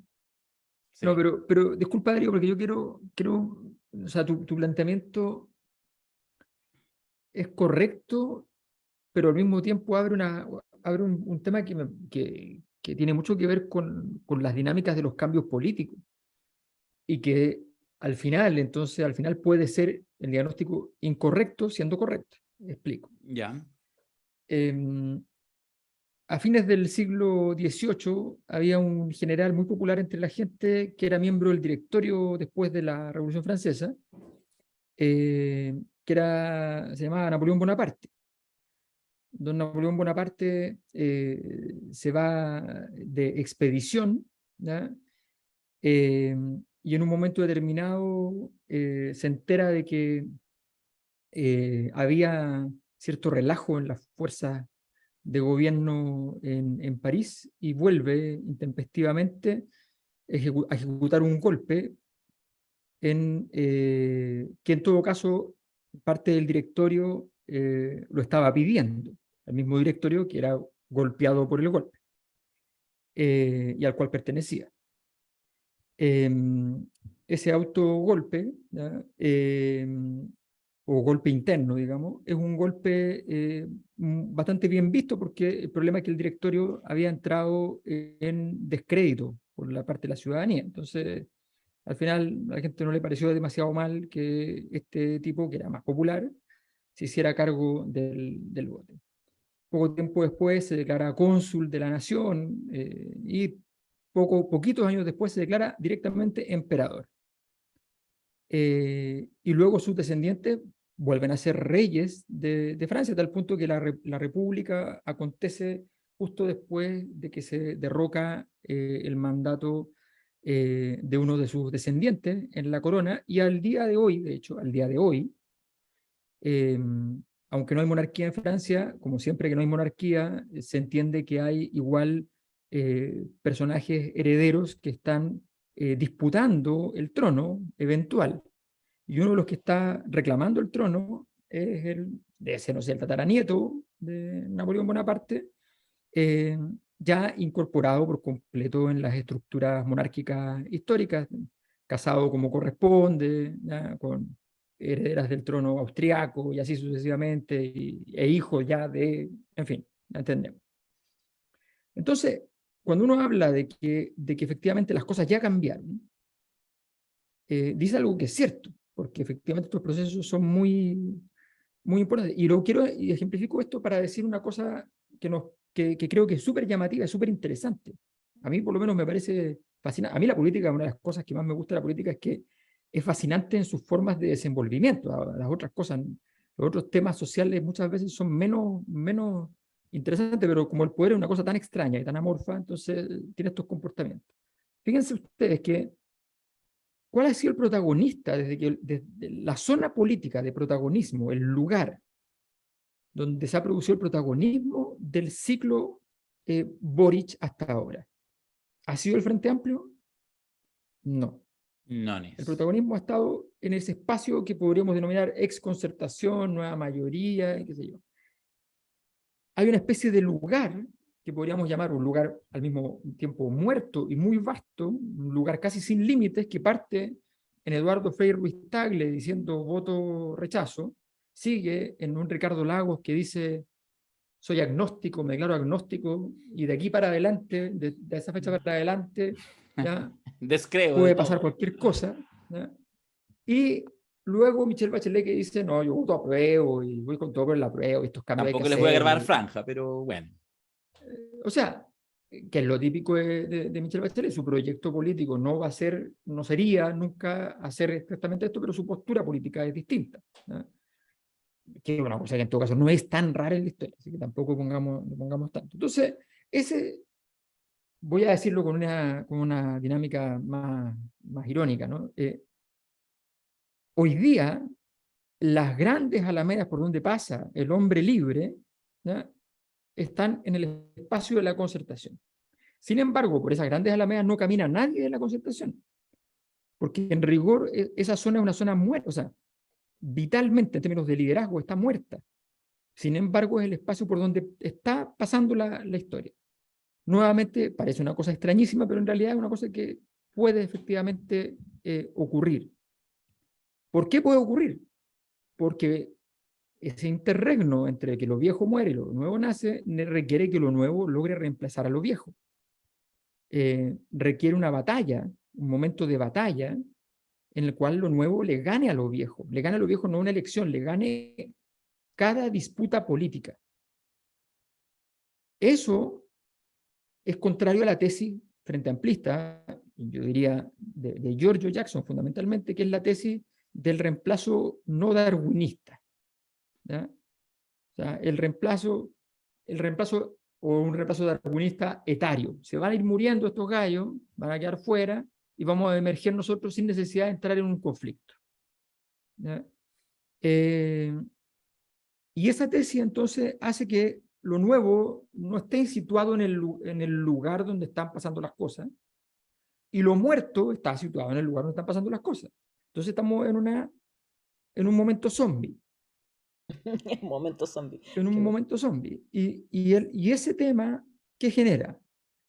tú hablas del tema de que las cosas ya han cambiado, sí, pero yo te quiero decir que justamente, y el buen ejemplo del plebiscito del 88 creo que ya se revela como un segundo momento en términos plebiscitarios, y dejando de lado el primer momento, este plebiscito va a ser muy importante porque viene un momento 1989. Se pueden decir muchas cosas de cuál es el año decisivo, pero no cabe ninguna duda que el año 89, sordo y mudo para efectos públicos, que nadie se recuerda, es el año decisivo en muchas cosas, porque fue el momento de la negociación. Les voy a contar que tuvimos el proyecto con Rafael Otano de escribir el libro 1989. Es que es un año muy interesante, es un año fantástico, porque no es ni el plebiscito ni la asunción de Elwin. Ahí pasó todo, ahí se definió. Claro. Ese fue verdaderamente el año decisivo, estoy de acuerdo. Ese fue el año decisivo. Entonces, toda esa declaración que... La portada es una cocina, la portada es una cocina. Claro, la Alemán, toda esa negociación que mostraba todo esto, a Benninger, a el Gute, ¿ya? Rojitos, ¿ya? Ese fue el momento en que se convirtieron en un tractor amarillo, para citar la canción popular. Digamos. Ahora, entonces, lo hicieron perfecto. Pero más que perfecto. O sea, más que perfecto. No, pero le quiero quitar todo el acento. Pero déjame cerrar el argumento. El argumento se cierra muy simple. Porque después quiero hacer un clic a la derecha. Eso nomás quiero decir. Es que los 3 minutos históricos, me refiero, o sea, los siguientes meses, pero así, también el siguiente día del plebiscito, gane quien gane. Ese plebiscito, pase lo que pase, va a ser, desde el punto de vista de las consecuencias políticas, un nuevo gran estallido, ¿ya? Un nuevo Big Bang, un nuevo estallido, no el estallido social, sino que el estallido político, que siempre es más ordenadito, que siempre es más razonable, que siempre es menos pulsional, pero que es un estallido, porque en el fondo todas las estructuras que existían dejan de servir el día siguiente. Y lo que pasa en las primeras horas, igual lo que pasa en física en el Big Bang, los primeros momentos, va a definir mucho la estructura siguiente. Entonces, hoy día decimos, ya ha cambiado mucho, pero el 5 de septiembre, de hecho, si no me equivoco, creo que la Carta del Lago incluso mencionaba el 5 de septiembre, una especie de lapsus, no decía el 4, ¿no? Decía el 5. Sí, mencionaba el 5. Yo creo que fue un lapsus inteligente. Decía el 5 por ser el día siguiente, no creo que haya sido lapsus. Bueno, seguramente. No, y si es por eso, es porque es brillante, porque efectivamente ese día sí que es clave. Bueno, de hecho, perdona, pero el seminario... Y todos quieren estar ahí, por eso Lago ha mandado tantas cartitas y todo, porque él quiere ser el articulador del 5 de septiembre. Bueno, el seminario que vamos a hacer el 26-27 de agosto, justamente sobre eso. De hecho, es un seminario taller donde la gente va a hacer trabajo en grupo y todo. Ahí ya lo vamos a ir contando, quizás en el próximo podcast lo vamos a contar en detalle, pero es eso, y es justamente la pregunta que les vamos a hacer. No estoy spoileando, pero en buena hora vamos a hacer una pregunta el segundo día de, sea usted el que tiene que resolver qué tendría que hacer el gobierno el 5 de septiembre. Pero no sabemos quién ganó. Aquí tiene la encuesta de la Cosa Nostra, se lo dijimos, hágalo con eso. Eso nomás les digo, pero eso... Oye, ya, pero no, dale a Fernando, dale. No, que me parece súper interesante lo que planteó Alberto, y creo que eso lleva a analizar y meterse en serio, a analizar el concepto de cocina. Fíjate que aquí ese es lo que en términos técnicos se usa una palabra gringa, pero que también tiene su definición en castellano, se llama frame. Frame es un marco conceptual que cuando tú lo nombras, todo el mundo automáticamente responde y sabe de lo que se necesita. Por ejemplo, yo me encuentro con un amigo que está firmando un contrato y me dice, ya firmé, y yo le digo a él, ¿y había letra chica? Él sabe exactamente lo que le estoy preguntando, sabe exactamente que si es que había condicionantes que eventualmente te podían finalmente cagar. Porque letra chica es un frame, es un concepto que se tira para que uno responda a él. En el caso de esto es la cocina. La cocina evoca básicamente una negociación espuria, una negociación que es donde siempre hay un grupo de gente que negocia algo y que termina de alguna manera afectando y perjudicando a un grupo. Y yo quiero decir que la cocina del 88 y la cocina sobre todo del 89, que efectivamente fue cocina, no me atrevería a juzgarla en forma lapidatoria en términos de si es que podía haberse hecho algo mejor. Porque uno hay que recordar lo que pasaba en el 89, lo que pasaba en el 88. Si el 89 y el 88 seguían matando personas. Hekan Ning me lo maten en el 89. Así es. Esa cosa no cambiaba. Y lo que se opta por hacer después del voto del 88 es, y eso efectivamente es bastante parecido a lo que estamos viviendo hoy día con tiempos más acotados, es generar para adelante la resolución de algunos tiempos básicos pendientes, sabiendo que ibas a tener que gobernar si ganabas con una situación donde tenías una mano detrás de la espalda, amarrada. Pero la alternativa en ese entonces, que se había aprobado desde el daño decisivo del 86 para adelante, no existía. Y por lo tanto, se tomó una decisión racional de, por lo menos por una parte de la ciudadanía, de apoyar una negociación que no daba satisfacción completa para nada, pero que lo que permitía era salir del charco y después buscar el camino de nuevo, que es exactamente, a mi modo de ver, la razón por la que yo creo que votar a favor del apruebo es probablemente, para las personas que no les gusta la constitución actual, es algo mucho más racional que el resto, porque por último, si es que gana el apruebo con una votación, desaparece algo que tú querías que desapareciera y tienes que eventualmente buscar acomodar, mejorar, edificar, ponerle soporte, etcétera, a lo nuevo, pero lo nuevo es nuevo. Es una situación distinta a la anterior. Y en ese caso, lo que se generó fue una convivencia extraordinariamente, yo te diría, delicada, que podía en cualquier momento cambiarse, y que mostró dos facetas donde en algún momento dado Pinochet, como comandante en jefe del ejército, mostró que podía eventualmente cambiar las cosas, cuando hace el tanquetazo y después cuando se generan las condiciones por los pinocheques. Bueno, tú, Alejandra, llevaste ese caso, pero magistralmente en la prensa en esa época. Bueno, a pesar de todo eso, la base básica de esa cocina era estrictamente el que tú pudieras salir de una realidad a otra que tenía otros tiempos y tú podías meter en esa realidad a un porcentaje de la derecha que no estaba metida hasta ahora. Uno podrá decir, bueno, es una cocina, es una cosa, siguieron las mismas leyes, tuvo que esperar hasta el 2005 para hacer cambios constitucionales, todo lo que tú quieras.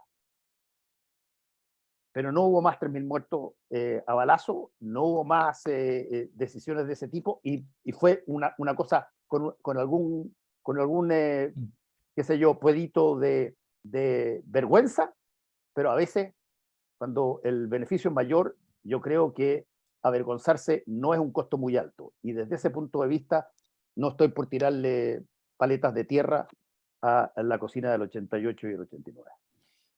A propósito del tema... Darío, disculpa, Darío, un apunte. Es que yo creo que nunca se desperdicia el realismo político. Yo creo mucho en eso. Y creo que hay que sumar, además, factores que importan en ese contexto. En primer lugar, hay un factor muy importante que tiene que ver con el crecimiento económico que se logra en el 87, 88, 89, que despierta las esperanzas de una recomposición de las posibilidades de desarrollo de los hogares en Chile importante. 6%, 7%, cifras muy, muy altas. En segundo lugar, estamos justo en el momento en que se está produciendo la crisis del punto de referencia de las izquierdas mundiales. Eso es verdad. Estamos en el momento donde en octubre del 89 la doctrina del Pacto de Varsovia, la doctrina de protección mutua de los países de la órbita socialista, es cambiada por el ministro de Relaciones Exteriores de Gorbachev diciendo que se pasa de la doctrina, hay un cambio de doctrina y pasamos a la doctrina Sinatra. Escuchen bien, la doctrina Sinatra, ¿ya? Que cada cual lo hace a su manera, citando la canción, ¿ya? La doctrina Sinatra para decir que no va a ayudar a los países que se vean envueltos en conflictos internos respecto a Occidente versus la Unión Soviética, que ya no se van a meter en eso. Y claro, se entendía porque un mes después se cae todo el tinglado en noviembre y se acaba el segundo mundo. Recordemos, nosotros hablamos del primer mundo, el tercer mundo, pero nos falta el segundo porque el segundo se cayó. Entonces, ese factor es muy importante porque deja sin puntos de referencia a porque independiente incluso de que la izquierda europea fue siempre mucho menos de izquierda que esa izquierda, no cabe ninguna duda que ese era el punto de referencia, a tal punto que desde el momento en que desaparece la Unión Soviética, las políticas públicas europeas tienden moderadamente a veces y a veces más radicalmente a derechizarse, porque el punto de referencia estaba allí, la presión política estaba al otro lado del muro. Era un muro incómodo, con mala prensa, pero que presionaba hacia ciertos elementos de igualdad. Entonces, todo eso cayó, y con una gran parte de la izquierda chilena muy vinculada a la República Democrática Alemana, ¿ya? Nota al pie, Darío vivió allí, ¿ya? Entonces... Y lloré cuando se cayó el muro, lo reconozco. Entonces, y estuve en el funeral de Honecker y varias cosas más, te las puedo... Era la versión cariñosito detrás del muro. Oye, entonces, pero respecto al tema de la cocina, fíjate que yo no comparto, pero vamos a llegar al mismo lugar, yo no comparto las motivaciones de alguna manera que plantea Fernando respecto a ensalzar la cocina, digamos, del 81. No, perdón. Yo no estoy ensalzando, Sí. Espérate, no, el ensalzamiento es una cosa alabatoria que aplaude. No, yo estoy diciendo que de las múltiples formas que se podría haber salido, eliminándose lo que se había tratado de hacer, que era la salida revolucionaria, eliminándose todas las posibilidades que había, dentro de lo que se practicó y proyectó, esta forma resultó eficaz para salir del bache. Estoy de acuerdo. Lo que yo quiero decir es lo siguiente, que igual hay un implícito, al tiro le toca a Alejandra, primero Darío, la profesora. Primero Quiroga, después Matus. Matus al final, porque siempre da la respuesta correcta y la gente lo aplaude. Así que primero Quiroga. Oye, no, pero lo que quiero decir es que está bien, hay parte de, evidentemente, cuando uno se plantea esta lógica, digamos, como el escenario estrecho, es decir, ahora ya no podemos darnos gustito, que fue el sentido de la responsabilidad que se confundió siempre con la idea weberiana de la ética de la responsabilidad, que muchos lo citaban sin tener idea, ni haber leído, ni nada, pero bueno, yo estoy de acuerdo que hay algo de eso, pero también, y me parece legítimo, ahí donde llegamos al mismo punto, que hay un sector político que en esos años, quiero hacer la reflexión para traerla 30 años más para adelante, en realidad quería ese modelo. No es que solamente la negociación con la derecha, con los empresarios, los fácticos, era porque no había alternativa, porque Pinochet estaba comandante en jefe, porque había senadores designados, porque el boinazo y el no sé qué. No, es porque en realidad les gustaba ese modelo. Y efectivamente, y ahí cito al teórico Redolés, con su tan golpeando, ¿no? Ese poema larguísimo, esa canción larguísima, donde finalmente los tipos ya de vuelta dijeron, ya déjate huevear, vieja hueona. Así dice, estoy citando Redolé. Y en realidad no, efectivamente no, si no íbamos el puño en alto para adelante. Pero algunos, lo citaba Alejandra leyendo declaraciones de la EC del año 87, 88, bueno. Entonces, ahora, ¿dónde yo salvo la cocina? Quiero decir, eso es legítimo. Alguien puede decir, sí, esto es la moderación. Incluso puedo tener un discurso medio doble, eso es medio feo, pero bueno, es política. Entonces triunfaron. Lo que yo quiero decir, llevándolo 30 años para acá adelante, es que ahora, hablando de la cocina, es probable que se vuelva a imponer la cocina. Pero el problema no es de quienes están dentro de la cocina, que ahí yo siento que muchas veces la izquierda, lo asumo militantemente, nos caemos, porque le echamos una culpa llorona, amarga, entristecida, derrotista, que hicieron la cocina. Bueno, pero capaz que la gente, capaz que el país quiera cocina. Tuvimos una convención constituyente que justamente una de sus virtudes fue que fue bastante más alejada, no sé, algo de cocina hubo, pero fue más bien una casa de vidrio, podría ser esa la metáfora. Fue una casa de vidrio. Supimos día a día todo lo que ahí pasaba, lo que se discutía, pasó tal cosa, este se cambió, este negoció aquí, todo. Entonces unos periodistas miraban ahí y estaban conversando mientras se comían un yogurcito en los patios, en los jardines, y sabíamos todo. Bueno, y entonces a mí me encanta eso, a mí me encanta eso. Yo quiero ese caos, cito Zurita, sigamos citando poetas, ese bello caos de la convención. Bueno, pero eso es lo que está en entredicho, no lo sabemos. De repente en 3 semanas más gana 80-20, listo, todo el mundo le gustó la convención, pero pareciera ser, con un sentido de realidad, que ahí hay una cosa en punto. Entonces, el tema complejo es que en este minuto, puede que en este bache histórico, lo que podría ser un resultado apretado o derechamente el triunfo o el rechazo en 3 semanas más, que haya que cuestionarse si en realidad lo que tú decías respecto al frame, si efectivamente, más allá de que todos utilizamos cocina en términos peyorativos, bueno, capaz que en realidad la mayoría de la población quizás no está disponible a decirlo, capaz que no lo tiene consciente, pero parece que en realidad a rato nos gusta la cocina y en realidad no queremos saber tanto las disparidades políticas, queremos sencillamente que cada 4 años votar y un poquito más. Y eso es una cosa, yo creo, bien compleja, epocal, que está entredicho porque es contraintuitiva respecto a lo que de alguna manera supone este ciclo, este mini ciclo histórico que se abre en octubre del 2019. Ese es mi punto, doña Alejandra. Yo creo que el problema, o sea, el término cocina no es solamente que hayan negociaciones en la casa de alguien, que siempre las ha habido y las habrá y las hubo durante la Convención Constitucional y las habrá siempre porque en algún momento tenéis que juntarte con otro, ya, muestra las cartas y aquí estamos, listo. De ahí seguimos conversando o no seguimos conversando. El término cocina refiere a hacer eso, pero para llevar agua a tu molino. No estáis ni siquiera mirando a toda tu colectividad. Entonces, por lo tanto, es como la vieja que reparte el queque y se queda con la mitad. Se queda con la mitad del queque y reparte la otra mitad. Esa es la cocina cuando hablamos de cocina. Entonces, no se refiere solamente a una negociación secreta o en algún momento secreta, después se levanta el secreto supuestamente o se lleva las bases o como quieran llamarle, sino que es una negociación espuria en ese sentido. Ahora, las negociaciones políticas, ustedes que son expertos en leyes de la política, Gracias. yo supongo que se basan sobre la base de la fuerza política. Yo no llego a golpear la mesa con tres seguidores, todos piojentos, digamos, a poner condiciones. Y por lo tanto no puedo negociar antes que no demuestre qué fuerza política tengo. Cuando yo negocio antes de mostrar la fuerza política, estoy blufeando. Y a mí me parece que este acuerdo está dirigido a los que quieren salir ganando en todos los escenarios. Porque si gana el apruebo, digamos, el 4 de septiembre por un 55%, poner ¿qué van a decir los que estuvieron en la cocina? Fue gracias a nosotros. Nosotros viabilizamos el apruebo. Si no hubiera sido por nosotros, el apruebo hubiera perdido. Entonces, salen ganando, pasan por caja y cobran.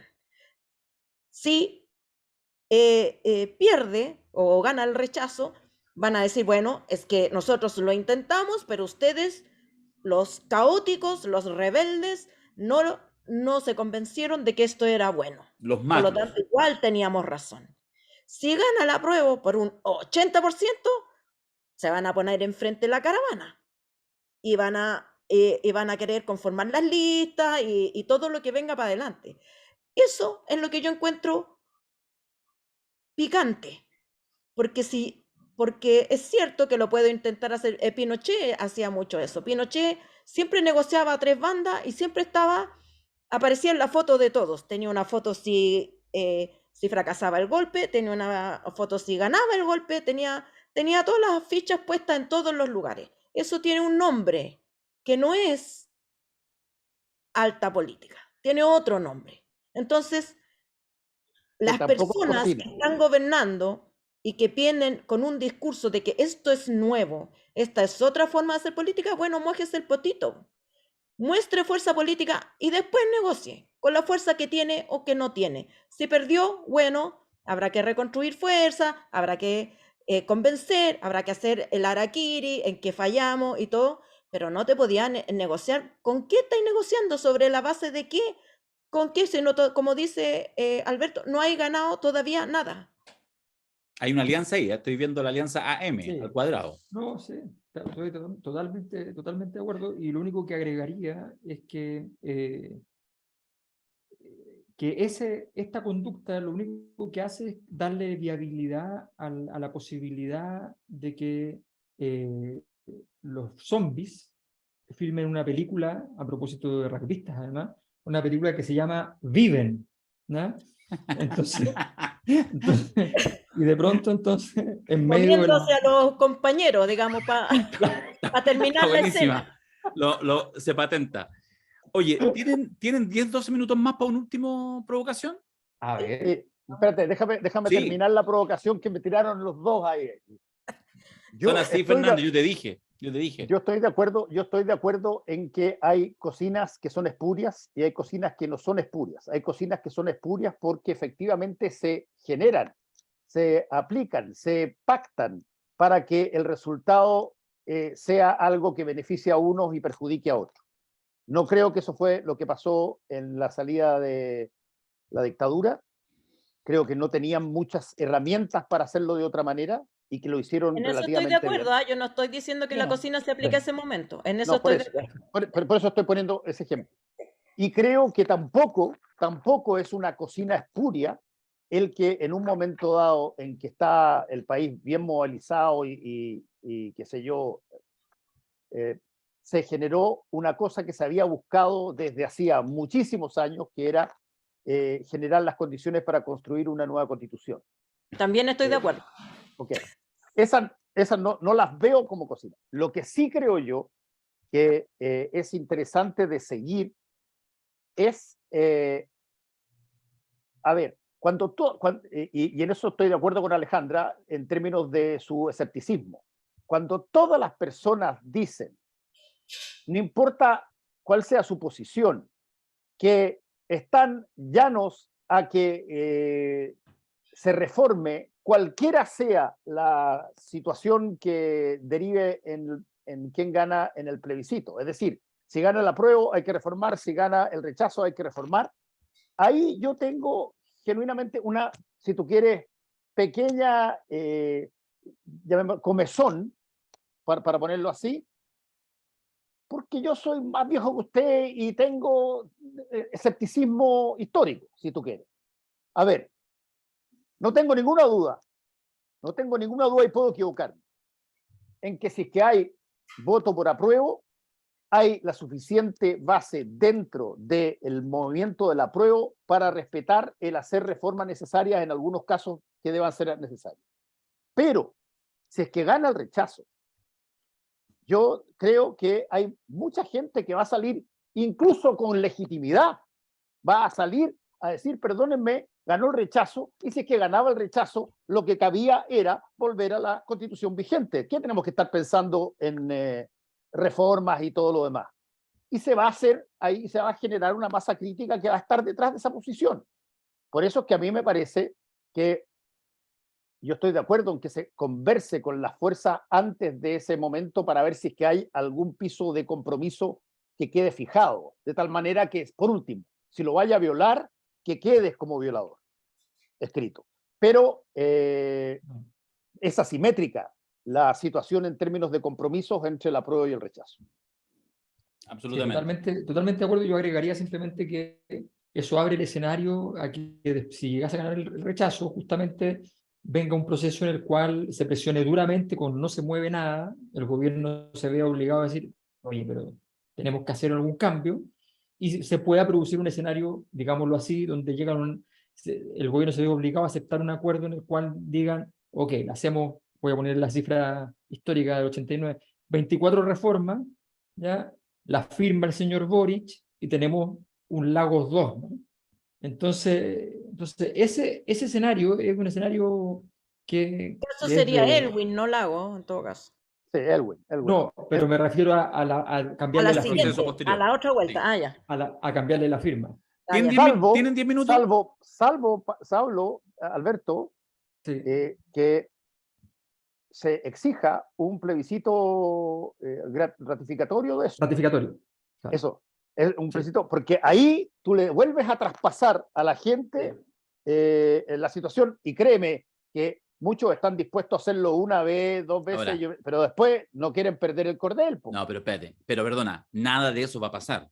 Pero ¿sabéis por qué nada de eso va a pasar? Porque van a ser los hueones y porque no va a haber presión. Si la gente va a estar preocupada de las tres cuestiones que está preocupada hoy en día: delincuencia, inmigración desatada, alza de precio. Sí. Compadre, no hay más. No, pero Entonces, además, efectivamente, en algún no minuto... caricaturices eso. No, ni una La ciudadanía caricatura. es mucho más sabia y ha demostrado ser mucho más No, sabia a la porque hora de votar yo estoy de contra el miedo, weón, No, que sí, pero eso. pero no perdamos de vista lo siguiente, que es parte de la paradoja.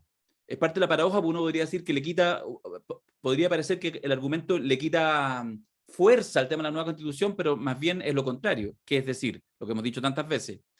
La gente no salió en octubre ni en noviembre del 2019 a pedir una nueva constitución. No lo Salió sabes tú. a plantear, Tú no no, lo sabes. por supuesto que lo sé, pues cualquiera lo sabe, Estaba ahí en la es conciencia de todas esas interpretable. personas. No, pero sí, pero, Ah, o sea, es ya. interpretable, cuáles ¿Crees eran que los no sale? carteles, pero por supuesto, la suma de los carteles, la suma de los rayados, la suma de las declaraciones, lo que decía la zona Juan, todo lo que tú pongas, más bien era, qué sé yo, el fin del Sename, era, qué sé yo, una serie de cosas, incluso, es decir, todo, no es sequía, saqueo, es el tema del agua, es el tema de los derechos de la infancia, es hasta el tema del TAC, lo hemos hablado tantas veces, digamos. Entonces, lo que quiero decir es que había, por supuesto, ahí una demanda de la nueva constitución, pero era chiquitita, con la vara que quieras medirlo, es chiquitita, de la calle, bueno, de todo. Lo que quiero decir es que es evidente que la salida institucional entendía que era tan grande el tamaño de la crisis y era tan diversa que implicaba un nuevo marco interpretatorio. Y por eso es que hubo la cocina, la buena cocina del 15 de noviembre. Uno podrá estar de acuerdo con matices más, matices menos, pero efectivamente hubo una salida institucional. Y por eso es que es, a mi juicio, absurdo que hoy en día parte de esos sectores desconozca aquello, porque en el fondo es solamente aprovechar una baja en la energía natural, insisto, porque efectivamente los procesos constituyentes no son algo que pueda mantener una energía muy alta. ¿Por qué? Porque a la gente le suben los precios, por el tema de la delincuencia, a eso voy. Entonces, esas cosas que son las que efectivamente te atacan hoy en día, es poco probable que vastos sectores de la población, que no son tan politizados como una élite que es más politizada, esté disponible a sostener eso en el tiempo, cuando en realidad las preocupaciones cotidianas son otras. No digo, creo que nada nuevo. Entonces, lo que quiero decir es que es muy probable que efectivamente se diluya, y a algunos les interesa que se diluya. Yo creo que esa es la apuesta. ¿Dónde está el mal chiste? ¿Dónde está la mala broma? ¿Dónde está lo macabro de lo que estoy diciendo? Es que puede que les resulte, pero los procesos sociales no se detienen ni con las cocinas ni con ninguna cosa, y por lo tanto, tal como uno puede mirarlo, lo señala académicamente mucho mejor Alberto, hay un proceso, hay una ola, lo mismo que tú señalabas, Ale, que en el fondo yo creo que va a ir avanzando. Y cuando no hay salida institucional, porque esto es borrar el acuerdo del 15 de noviembre. Lo dijimos tantas veces, es raro que tenga que haber un plebiscito ratificatorio de salida, si ya está construida la salida institucional.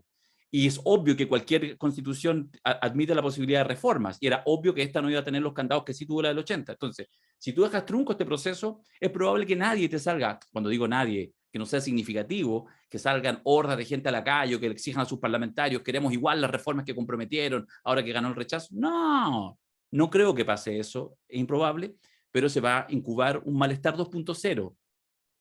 ¿Qué va a pasar con eso? No lo sabemos. Lo que sí queda claro es que este proceso queda trunco. Es un poco lo que planteaba. Yo creo que la derecha lo ha hecho perfecto. Solo quería dejar esa provocación, que la derecha lo ha hecho perfecto. Déjame mencionar solo un tema. Lo digo porque el que, ojo, el que lo haya hecho bien, más allá si gana la apruebo o gana el rechazo, yo creo que ellos tocaron una tecla que no habían sido capaces de manera tan eficaz de tocar nunca. De partida han tenido una capacidad de autocontrol que, o sea, yo me imagino a Chaguán en la casa tomándose un Nervo Calm todos los días para pero seguro, y lo han logrado. En el único momento, yo lo conversaba con una persona del rechazo, de hecho, hace un par de días atrás, que está en algunas posiciones, en fin, que está ahí en esa nomenclatura. Y claro, él me ratificaba que el único momento, por ejemplo, cuando nosotros hace semana atrás vimos que se metió Kast, que alcanzó a dar una declaración, y uno dijo, ya perdieron la compostura. Y no, fue una jugada calculada, porque un par de días antes había salido Evelyn con Codina, diciendo que se iban de gira, entonces dijeron, no, pues, nadie. Salió Kast, bajaron de intensidad lo de Codina Evelyn y efectivamente nadie más se salió de la línea. Y ha sido brillante. Solo para entregarles esta última provocación, déjame citar 2 programas políticos del domingo. Uno, el Tolerancia Cero, donde, por supuesto, como es obvio, había un invitado del apruebo y después un invitado del rechazo, que fueron Álvaro Elizalde, exministro de Bachelet, e Isidro Solís, exministro de Bachelet. Y en la mañana, en Tolerancia Cero, en Mesa Central, estuvo, deja acordarme, en Mesa Central estuvo Lagos Weber, por el apruebo, senador del PPD, y Felipe Arboe, ex senador del PPD. Una maravilla. Y efectivamente uno podría culpar a los medios. Puede ser. Pero en realidad así se configuró la realidad. ¿Cachai? Y de verdad que no deja de ser una joya arquitectónica que yo creo que, ojo, la derecha logró en esta pasada construir un puente, de verdad ahora un puente, casi como la metáfora, digamos, de Arboe, Rincón y la Javiera Parada. Y en la cooperativa tenían a Isidro Solís y Jorge Arrate. ¿Cachai? Pero déjame hacerle el queque, porque en el fondo uno puede decir, claro, tienen manipulado, pusieron... Bueno, pero si eso también tiene costo, no es fácil. Entonces, lo que quiero decir es que yo creo que hay una reflexión que queda ahora, para el futuro, más allá que gane el apruebo o el rechazo, que yo creo que hay una inteligencia casi emocional, permíteme decirlo mal, pero hay una inteligencia distinta de la derecha que capaz que logren efectivamente construir algunas mayorías más sólidas para el futuro en el mundo político, todo lo que tú ver, quieras. pero déjame... Creo que gran mérito, perdona, solamente un apunte nomás. Gran mérito de eso es Javiera Parada. Yo creo que el fichaje de Javiera Parada ha sido clave en esa... o sea, si Javiera Parada está en el rechazo, nadie más tiene vergüenza de estar en el rechazo. Mira, puede ser, pero yo voy a defender a Javiera Parada porque la conozco de muy chiquitita, tiene una trayectoria que para mí es intachable y tiene opiniones propias ahora que son, bueno, distintas a las mías y que eventualmente... no la estoy atacando, solamente estoy diciendo que es un gran mérito de ese mundo. Sin duda, y de todo. Ahora, hay una cosa interesante respecto de cómo se construye lo que tú llamaste de alguna manera, Darío, esta genialidad de la derecha. Y pasó montones de veces también con el actual oficialismo. Cuando tú estás en una situación donde te ganaron por paliza una constitución, donde el 90% de las cosas que se discutían eran cosas que probablemente tú abominabas, que tú nunca quisiste que salieran, y se construye una constitución que evidentemente tiene una serie de señales, giros, indicaciones que tienen mucho más que ver con lo que la derecha desprecia que con lo que... básicamente lo que ocurre ahí es que el flanco por el cual tú puedes atacar esa constitución es infinito. Puedes ir por cualquier página de la constitución. Lo que te importa es que las 2 o 3 cosas que todos se ponen de acuerdo para generar la situación, sea directamente por los argumentos serios o por fake news, siempre estén presentes, que es el tema de la plurinacionalidad y todas las cosas que tú entregas, que es el tema de las garantías de que tú puedas continuar con tu plata o la vivienda o tu trabajo. La propiedad, claro. La propiedad y todo lo que tiene que ver con los recursos naturales específicos, qué sé yo. A ver, basta que tú, como tú no tienes nada que ganar en términos de el apoyo que se le da a ese texto, y todo que ganar si tú lo atacas por donde sea, no por un lado, por cualquier lado que entres. Lo que se busca en esto en términos de comunicación social, y lo han hecho bien en eso, sin duda, porque era fácil hacerlo. También de alguna manera se hizo con la franja del no, que se alimentaba al revés. Ahí básicamente en vez de decir si es que siguen las cosas va a seguir habiendo sufrimiento, uno mostraba un modelo ideal y probablemente ilusorio de lo que podía pasar si es que se ganaba. Pero acá no. Acá es mucho más sencillo cuando tú puedes abrir cualquier página de la Constitución y encontrar que tienes dónde atacar. Por lo tanto, es mucho más fácil armar una situación comunicacional de ese tipo. Sin embargo, cuando tú tienes en la gente que votó a favor de la Constitución para que se existiera, ves una serie de reparos en cosas puntuales, ves además una serie de gustitos que eventualmente se transformaron en la Constitución, y ves un montón de cosas que son lo que tú, el problema y el dilema es para esa persona. ¿Qué hago?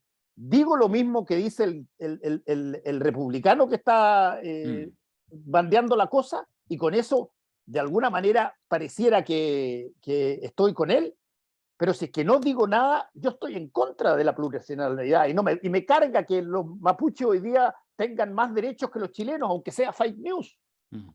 Por lo tanto, en términos técnicos, comunicacionalmente hablando, esta constitución, desde el punto de vista de la gente que vota rechazo históricamente, es mucho más fácil de atacar que cualquier otra. Es mucho más fácil de atacar, porque no necesitas probar las cosas. Lo único que necesitas es introducir el temor, la incertidumbre de que eventualmente pueda ser plausible el que las cosas te desmerezcan. Y eso es muy fácil de hacer. Y ese fenómeno llegó para quedarse, que es parte del horizonte distópico. Yo lo he pasado súper bien. ¿Quiere hablar, Alberto? Yo estoy preocupado de su clase. Sí, yo sé que tengo clase. No de flamenco, sino de... Pero sí, vamos, el concepto va a ser un genérico desde ahora. Esta vez Mayol tiene clase de flamenco. Sí. De castañuela. A ver, no, yo solamente quiero decir una cosa que no tiene que ver con este tema, porque me interesa mucho y lo voy a dejar para las siguientes podcasts, porque está súper bueno como temática y como estrategia y todo. Quiero simplemente, que no quiero dejar pasar que decir alguna cosita sobre Salman Rushdie, ¿no? Creo que es bien interesante, porque además hoy día fue mencionado aquí la visita del Papa Juan Pablo II, por ejemplo, quien cuando se da el dictamen, la fatua de Khomeini, señala, a través del Observatorio Romano, el periódico, señala que el libro es blasfemo. O sea, se va en la dura. ¿Sí? ¿Para qué no cosa, dice? ¿Para qué no apoya el dictamen de Irán, pero que el libro es un irreverente y blasfemo. El libro, en realidad, es una novela, o sea, son 3 historias, digamos, pero no es evidente que tiene un juego sutil de personajes ahí. Y de tocarle las narices, digamos, al mundo islámico, eso está súper claro, o tocarle la barbilla, como en el Mío Cid, digamos. Pero no se imaginan ustedes que es como un ensayo en contra, no. Lo más grave, en realidad, es el título que en general, que es un cultismo, en realidad, de Salman Rushdie, porque los versos satánicos es una referencia a la única parte del Corán que fue borrada por Mahoma después de haberla escrito, a la que se arrepintió. Básicamente la historia es que negoció con la élite de la Meca y llegó a un acuerdo, escuchen bien esto, llegó a un acuerdo, aceptó a las diosas aladas de la Meca. A propósito de la cocina. Salió de la reunión, y como buen revolucionario jugando a la cocina, lo traicionaron mal y lo echaron de la ciudad. Tuvo que volver con un ejército que era más grande que la ciudad, con 15.000 hombres vivían, no sé, 10.000. Tuvo que volver con un ejército entero y decirle, bueno, ahora van a hacer caso. Y ahí se olvidó de las diosas aladas, y entonces fue y dijo, su versión de los hechos fue que que había sido dictado, por supuesto, en la montaña, después de la montaña le dictaron, pero que no había sido Dios, que la semana siguiente Dios le aclaró que quien le había dictado esos versos era Satanás. ¿Ya? Esos son los versos satánicos. Entonces, le pone los versos satánicos, que el pasaje, para los que son coranistas, digamos, es clarísimo a qué se refiere. Eso no es la barbilla, es el dedo de Jara, te digo. Es el dedo de Jara. Entonces, es duro, pero no dice nada dentro al respecto, no cuenta la historia, nada. Entonces, fue un exabrupto total que termina ahora con un atentado en un contexto que tiene relevancia, porque probablemente ese atentado no se habría dado si no estuviera el escenario caliente mundial que hay hoy día. Como corresponde, Irán se desentiende de la situación, pero en realidad sin, manifestando en todo caso que ellos consideran que es un autor que merece una reprimenda importante, digamos. Y la verdad es que creo que es bien importante porque podría haberse transformado, dependiendo cómo estaba el clima, justamente, se podría haber transformado en el archiduque Francisco Francisco Fernando, digamos, Fernando. porque podría haber generado, o puede todavía generarse esto de estar, recordemos que era la misma semana en que habían detenido, o sea, ya está en proceso el tema del avión iraní, qué sé yo, entonces toda esta cosa está en juego. Así que está bien complejo y creo que no, aparte del carácter aparentemente específico del delito, creo que hay una cosa más profunda en términos de política internacional a la que va a haber que poner Atención. atención en el próximo tiempo, más allá de la salud de un excelente, además novelista, hay que decir Que ya se que está un recuperando. excelente que se está recuperando, que es Salman Rushdie. ¿Ale? No, yo también quiero tocar un tema vaticano así, para que no nos olvidemos que el Papa nuevo acaba de declarar secta al Opus Dei, y que del Opus Dei hemos tenido candidato a presidente, una facultad de comunicación en la Universidad Católica que, digamos, tenía conexión directa con Navarra, digamos, los doctorados eran allá, que, que muchos parlamentarios, ministros de varias administraciones han militado en ese grupo y que tienen escuelas, que tienen universidades que son administradas por la llamada obra, y ha pasado colado. No he visto mucha gente tocando el tema, porque el Papa los desfenestró. Entonces, ¿qué hacemos con estos líderes de la secta? No voy a decir satánica, porque no le han dado ese título, pero por ahí andamos. Probablemente porque ya venían de bajada. Lo que les llega ahora son los Sí, legionarios. pero Lo todavía típico. están ahí. Sí, claro. Todavía Oye, están ahí. yo lo he pasado la raja en este primer podcast. De verdad, se me ha pasado volando. Llevamos casi 2 horas. Y yo Ahora, nos tengo un regalito final que se los quiero mostrar. Que ayer, para variar siempre, Alejandra Matu está con amarilla ya. Y próxima amarilla carrera de suspensión. No, sí, mira, esto está muy mal. ¿Qué hiciste, Alejandro? Yo tuiteé una cosa, lo ninguneó, lo clásico, A las 2 de la mañana fue esto, ¿eh? lo clásico de la Ale. No sé en qué estado está. Pero yo les quiero mostrar. Espérate, ¿cómo está? Ah, carajo, espérate, déjame. Perdón. Tengo que correr acá. Ya, no sé cómo lo hice, ya. ¿Ya Ahora viste? sí, les quiero mostrar porque mi amigo personal, ya es mi amigo personal, Pablo Sánchez nos hizo un regalito. Entonces yo ayer mostré, haciendo la provocación para que la gente supiera que teníamos a tener a alguien más, puse esto, ¿ya? No voy a comentar lo que respondió por Twitter la Alejandra Matu, que con su ejército de bots y de seguidores, que cualquier cosa que nos tira a Alberto, a mí, y el día de mañana Fernando, tiene más me gusta a ella. Pero bueno, es así. Es el signo de los tiempos. Pero mira la cosa linda, se los quiero mostrar. Ale, Fernando, Alberto. Mira la cosa bella. Qué maravilla, ¿no? ¿Y por qué no poner la referencia que puse yo? No, Pongámonos a cantar, oye, pongámonos a cantar, por lo menos hay algunos que cantamos. no, claro, sí, tranquilo. Yo también canto, ¿ah? No quemís Sí, la para rutina en el eso- primer capítulo, pues si nos falta No me mucho grabo tiempo. las canciones, pero canto. Oye, lo que Sí, quiero para decir es lo eso. siguiente, se lo quiero agradecer públicamente, me comuniqué con él siempre nos había hecho cariño, a cada uno de nosotros por separado, de hecho teníamos caricatura de Pablo Sánchez, que es pablosánchez.arte en Instagram, ahí lo ubican, él hace pintura digital, se especializa en retratos realistas, como Oye, estos que de la tan Cosa bueno. Nostra, en caricatura, es una Digamos que linda, estamos bien enchulados, ¿ah? sí, No, sí, no, digamos Súper que enchulado. Tan realista no es. el único que está realista y envejecido más de la cuenta soy yo, porque Alberto Mayor está para los pingüinos, po, weón. Oye, eso, así que esa imagen la vamos a utilizar bastante en las próximas semanas para que además todo Chile se entere de Arica Punta Arenas, los que nos quieren y los que nos tienen susto, que ahora este portaaviones tiene 4 personajes, algunos monstruos por ahí, que estamos contentos y felices de que así sea. Se ha cumplido la ley de Macari, que mandató, dijo, así como Alá, hizo unos versos Cosa Nostrero y dijo, Matus y Paulsen.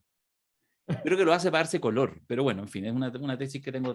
Ojalá que después no se arrepienta y los borre, po. Sí, pues, Arre- evidentemente. Me arrepentí, pero ya cago ya. Pablo Sánchez.arte en Instagram. Y así que eso. Si quieren ahí pedir su retrato. Gracias, Pablo. Eso. Gracias. Queridos, Fernando, Ale, Alberto, Nos vemos. una maravilla. Nos un encontramos saludo a el próximo todos. martes. Chao. Gracias Chao. por todo. Adiós. Chao, chao. Gracias.